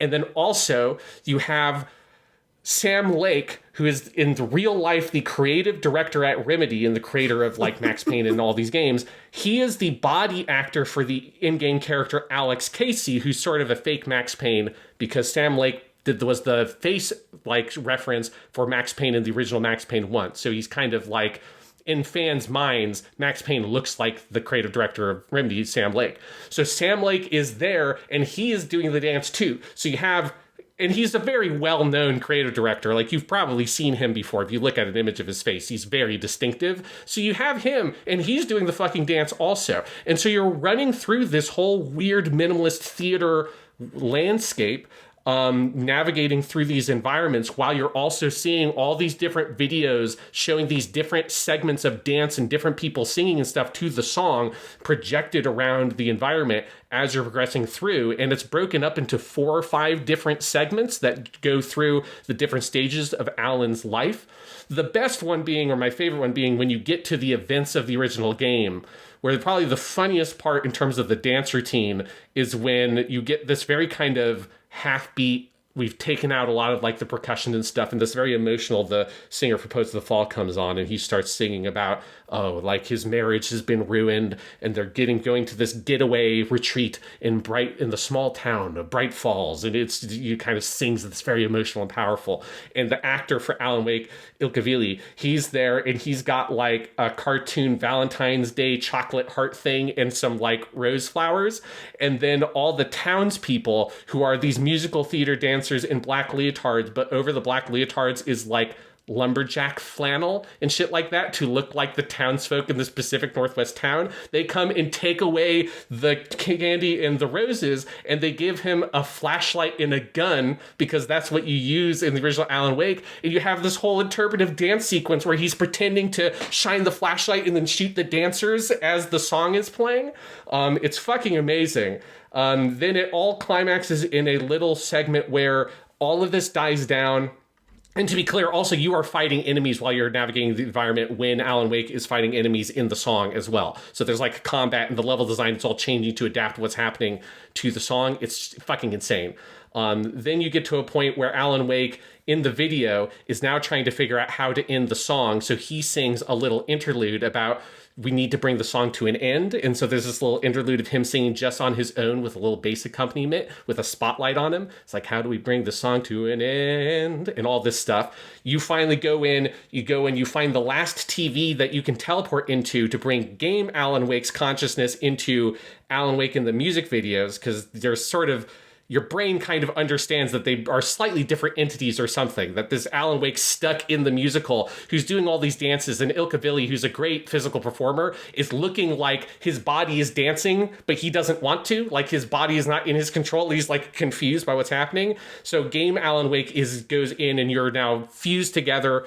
You are now get just the full presentation of the screen is just the music video stuff. Everyone's now on the stage of the talk show, and you have this big full-throated version of the chorus of the song with everybody together. Confetti starts dropping from the ceiling. Crazy lights are shining all over the place. You get the full dance number. Alan Wake is now like physically enthusiastic in his expressions and his body movement to be part of the song, and he gets fully into it and brings the song to a close by sort of giving himself into the song in the last chorus.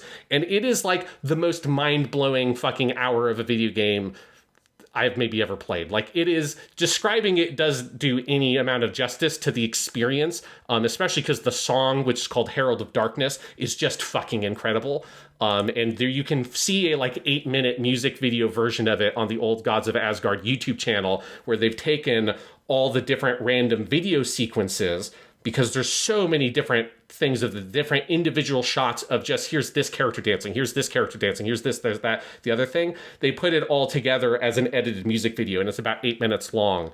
That cuts out all the sick, wailing, long guitar solos that play if you're still in the middle of a combat sequence and the lyrics are done. They just sort of go to, and now we're just doing a cool guitar solo until your player catches up to where you need to be in the song. But all the music feels very dynamic that way. But it's incredible. It's insane. And it's basically a way of sort of delivering to the player, to some extent, what the story of Alan Wake 1 was. And it's very good at reminding you, in terms of the narrative functionality, one, it sort of shows you that there's kind of that anything goes in the dark place, that it's not right to think of the dark place as just a nightmare world, that it truly is a world of the subconscious, which is not just sort of nightmarish things, but also bizarre and surreal things as well. But also it reminds you of all the kind of thornier parts of Alan's younger life that are things that are easy to forget about because the original game didn't dwell on them much. And that kind of leads me to talking about kind of what I really want to talk about with this game, which is not just these individual sequences that are amazing, but the core story, which is one of my favorite stories in a video game I've played in a long time that's not called Genshin Impact, because it is here. Let me frame it this way. This game gets my, I gave this to Tales of Arise for a very different reason, but this game gets the English Teacher Award for most effective use of metaphor.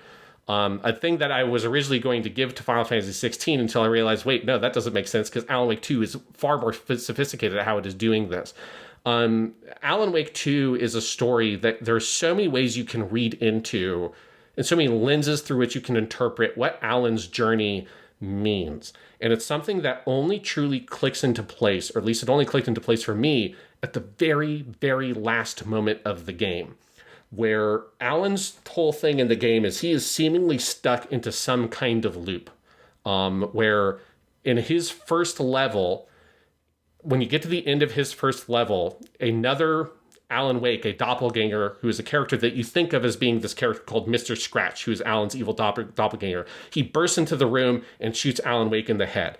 And you're like, holy shit. And Alan Wake recovers and comes back in another area of the dark place, because again, it's all a dream reality.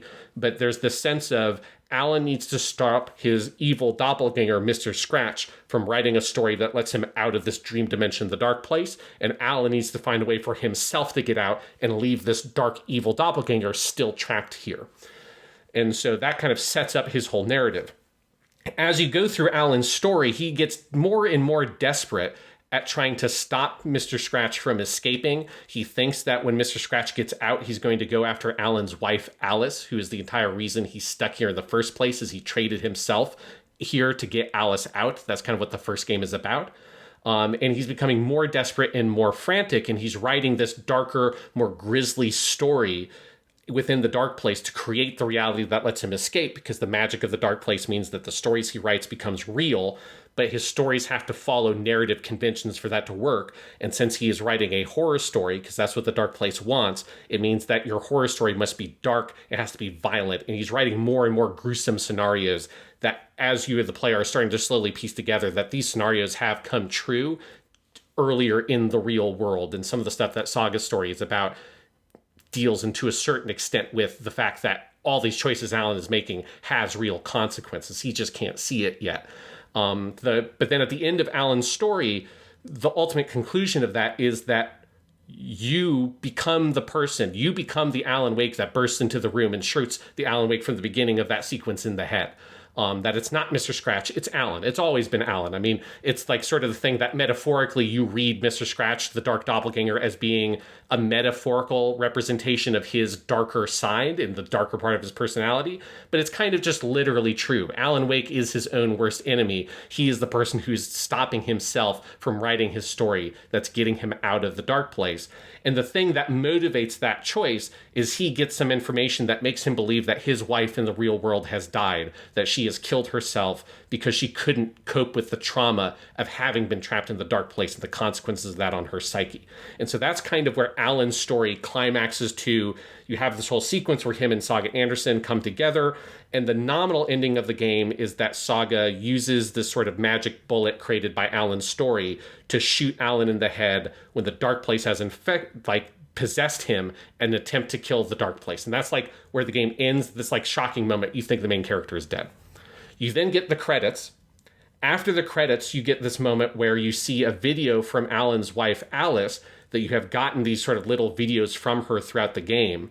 And there's this video where she explains to you that she did not die, that she didn't commit suicide, that she returned to the dark place. She went back there to try to help Alan out, and that she has been in subtle ways helping him the entire time, and you as the player just haven't realized that that's what it has been. And then she explains that there are only two ways to get out of the dark place. You either descend or you ascend. That you either go further into the dark or you come out into the light. She explains that, and then the camera cuts to Alan where he was with his head snapped back after having been shot in the head. He jerks into camera, looks into frame, and says, "It's not a loop, it's a spiral," which is referencing the end of the first game where he has a line that says, "It's not a lake, it's an ocean," referring to the dark place. But this line, "It's not a loop, it's a spiral," got stuck in my head because there are this motif of the spiral repeats throughout the game visually over and over and over again. And it kind of became the key to me to unlocking what this story is saying. And it's just been stuck in my head. I've been thinking about it for like 2 weeks. And it's so powerful. It's so effective. Of this game, I think there's two major lenses that I see it through. Either through the lens of mental health, whatever that might be, like depression. I kind of see like Alan, it's kind of about narcissism to a certain extent because Alan is a very narcissistic character and he doesn't realize the ways in which he manipulates people, like literally through his writing, but that's sort of metaphorically representing the ways his narcissism has always caused him to manipulate the people around him, and his desire for fame and his need for approval as an artist has caused him to push these people away. He has a very bad anger sort of like impulse that's a part of that as well. He's struggled with addiction and alcohol and drugs when he was an author. And so there's a lot of that that it feels like when you're in the moment, you are stuck in this loop, that no matter what you do, whatever you're trying to do, no matter how hard you're trying to escape this dark and get out of this dark place that you are in, that you just keep on ending up at the same fucking place. And you're just banging your head against the wall over and over and over again. Another lens that this is the same thing is there is a creative lens with which to read the game. I mean, you can read the whole story of Alan Wake as just being a giant elaborate metaphor for writer's block, because Alan is, as a character, the reason he goes to this town in the first place is because he has writer's block for 2 years after he finished his last series of novels where he killed off his popular Alex Casey character. He never wrote another novel after that. And it's all about him trying to figure out a way to create again and to be an artist and to write his stories. And so if you read it from this creative lens of what it is to create something, I think it's a very good metaphor for that as well. Of when you are in the process of creation, especially for anything that's complicated, it is like a loop, right? This is if you're thinking about writing, the process of iterating on a complex piece of writing, it often can feel like I'm not really making progress on this thing. I'm just stuck here banging away at this over and over and over and over again. I'm trying this thing out and this sucks and I'm going to edit it out and try again and do that over and over and over again. You just feel like you're not getting anything done. But then when you zoom it out, this is where this line comes in. And like Alice Wake being a character who can see this from the outside, and she's looking at Alan's journey in the dark place from a bigger picture perspective, it's not a loop, it's a spiral. You don't know which direction that spiral is going in, because if you're looking at a 2D representation of a spiral, like on a piece of paper or something, you don't know if that spiral is going up or if it's going down. But you are spiraling. You're making a little bit of progress every time that loop comes back around. You may think you're in the same place, but you've made a little bit of progress. It may look the exact same, but you're a little further up or a little further down. And the trick is you need to put yourself on the upward going spiral. And yes, in the moment, when you're stuck in the dark place, it may feel hopeless. It may feel like there's nothing you can do. But that's only because you're only seeing it from that very limited perspective. And you need to try to understand that it's all part of this much more elaborate process that you need to give yourself to heal, which is what that spiral is. And it's such a beautiful sentiment, and it's so expertly sort of delivered in the narrative construction of the game, because there's all this other stuff with the way that the Saga Anderson character ties into that I'm not going to go on and on about in order to explain that, but I think it's even more complicated when you wrap her in, because then you also have to think about like the weird sort of subjective nature of the reality in which these characters exist, and like sort of cause and effect are kind of invisible, and it's hard to tell. Like, there's a very big chicken and the egg problem of, does Alan Wake create the reality that he is in because he wrote it, or was this reality written for him and he is just, the process of him rewriting reality has already been written? There's like a whole big sort of complicated philosophical thing you can get down into that I think ties into these ideas as well. But that core message of it's not a loop, it's a spiral, I think is really powerful. And it's a really bold ending to the game, because it is effectively, if you start playing the game again from the beginning, you realize that it's all happening again, that you never really quote unquote escaped, or you have not yet escaped.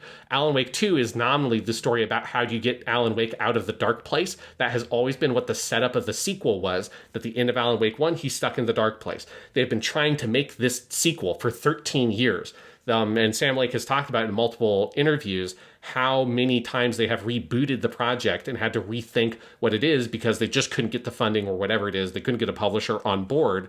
And so, I just think it's sort of fascinating when you look at the development of this game, and that they've always talked about it as this is the game where Alan Wake gets out of the dark place and you tell that story, that he doesn't get out of the dark place. Like, he is back in the spot that he was at the beginning of the game when you get to the end of it. But you have to sort of take that last message of it's not a loop, it's a spiral, to heart. And that's like that you are seeing one fraction of the very long, complicated journey that a character like Alan Wake, who has all of these problems, who has all of these issues, who has this darker side he has been struggling with since before the beginning of the game, like, this is what it is for him to try to confront those things. And it's a very powerful message. It's a very powerful message delivered in a game that also is a game that has a whole elaborate musical level. It is a game that I also give the Sega CD Presents Best Use of Live Action in a Video Game Award to, not just for the whole musical segment, but also I think I mentioned this on the last podcast, by undersold the runtime. On the last podcast, I said that they made a 15-minute long Finnish art house horror movie in live action. That's not true. It's a 20-minute long Finnish live action horror art house movie that it just plays in the game called Nightless Night, or Yuten Yö.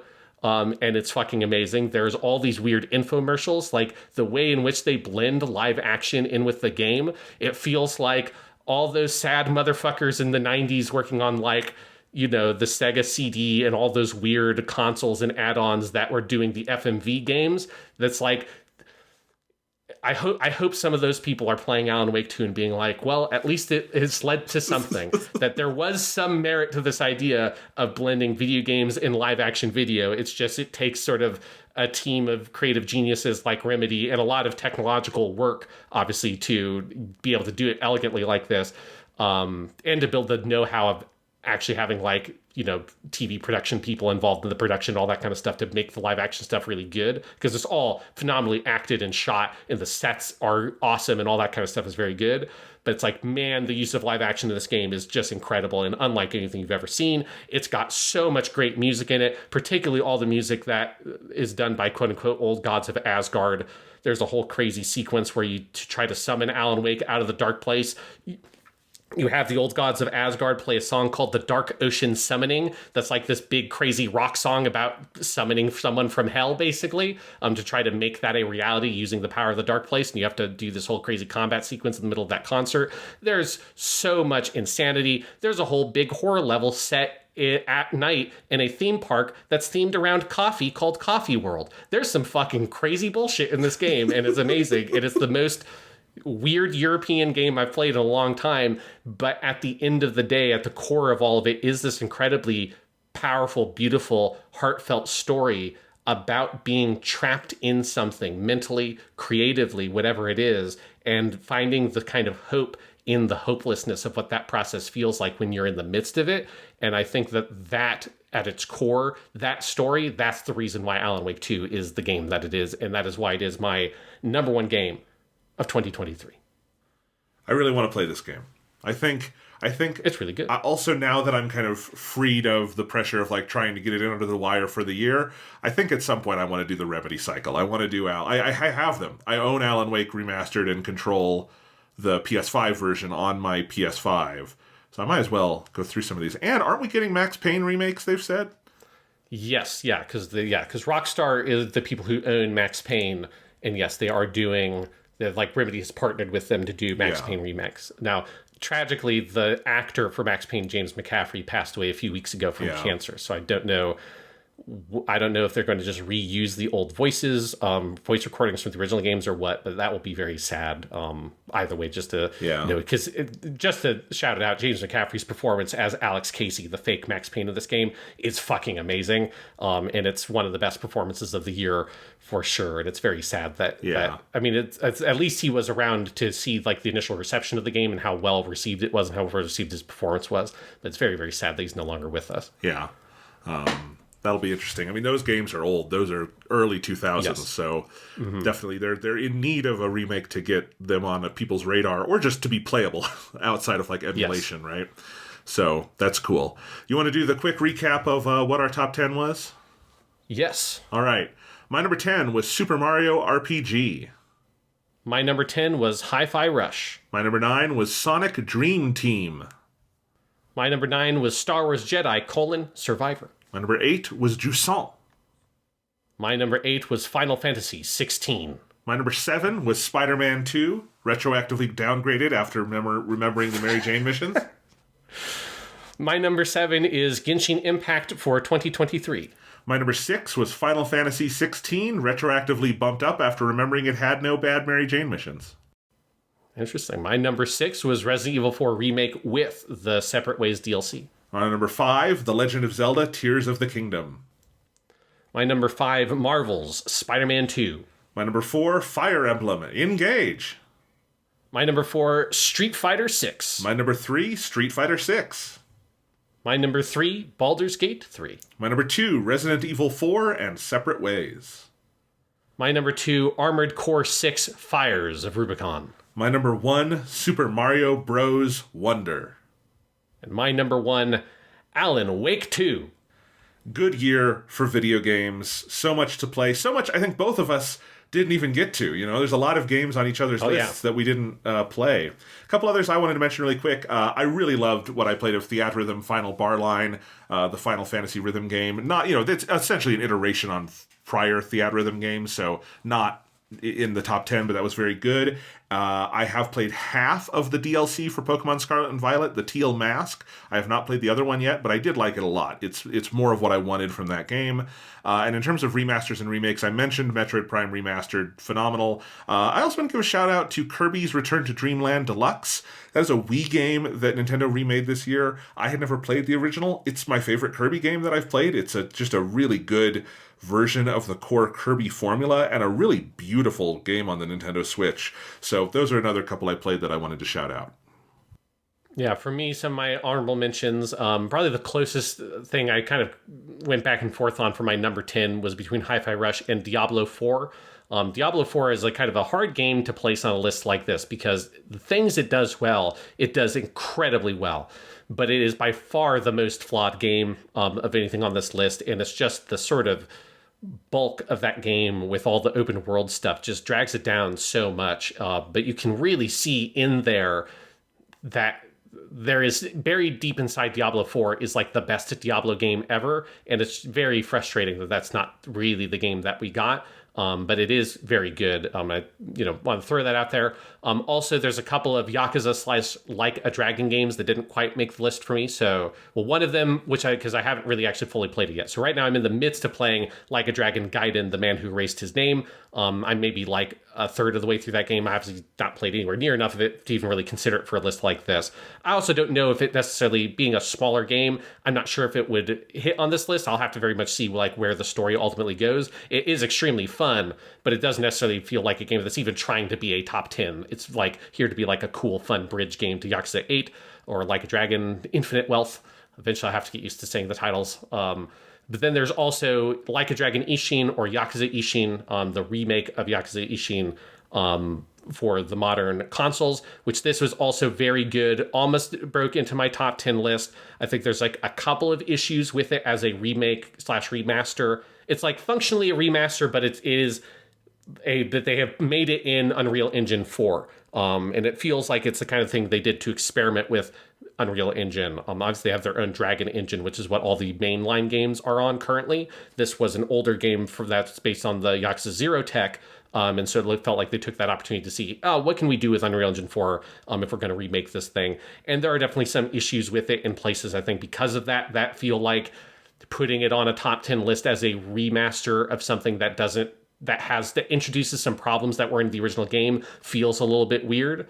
But it is still extremely good, particularly all the Haruka stuff with like the big like mini game side of it, of you raising this kind of farm, this little household. All that stuff is great, and the historical fiction edge of the story is very fun. It just has enough little problems to keep it from being on the top 10. And then the other thing I want to shout out, because I haven't even talked about this on a podcast, and it's something that in a like Game of the Year conversation is kind of weird, but I have played the free DLC they recently put out for God of War Ragnarok called God of War Ragnarok Valhalla. This is the roguelike mode that they have put into the game as a free download. So if you own God of War Ragnarok, you absolutely have to download it and check it out. I don't think it's quite substantial enough to really even be considered on a thing for top 10 Game of the Year, but it is extremely good for what it is. I probably put maybe about 5 to 6 hours into it and got to the end of what I would consider kind of like the main path of it. Obviously, as a roguelike, it's infinitely replayable, but it's an incredibly well-designed roguelike. It's got a very cool story. It's got a lot more story in it than you would expect. That's all set after the events of God of War Ragnarok. So if you want to see some stuff kind of exploring Kratos and Freya and Mimir and kind of their relationship post the events of that game, as Kratos is kind of grappling with what his position in the world of the Norse pantheon and all that stuff, what should it really be? It's him taking this trip through Valhalla, confronting manifestations of his past, meaning that they have a lot of the enemies from the Greek games redone and reimagined in the modern God of War game style. There's maybe about 6 or 7 new enemy types like that, and all that stuff is really cool.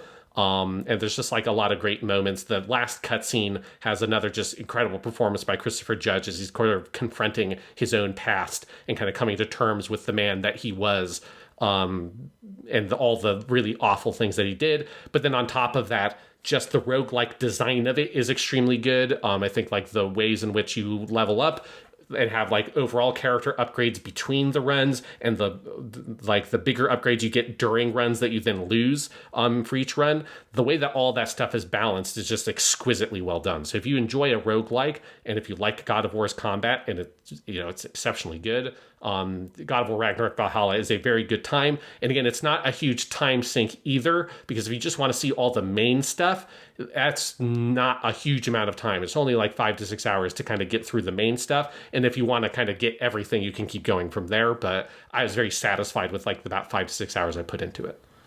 That's awesome. And the games are not slowing down.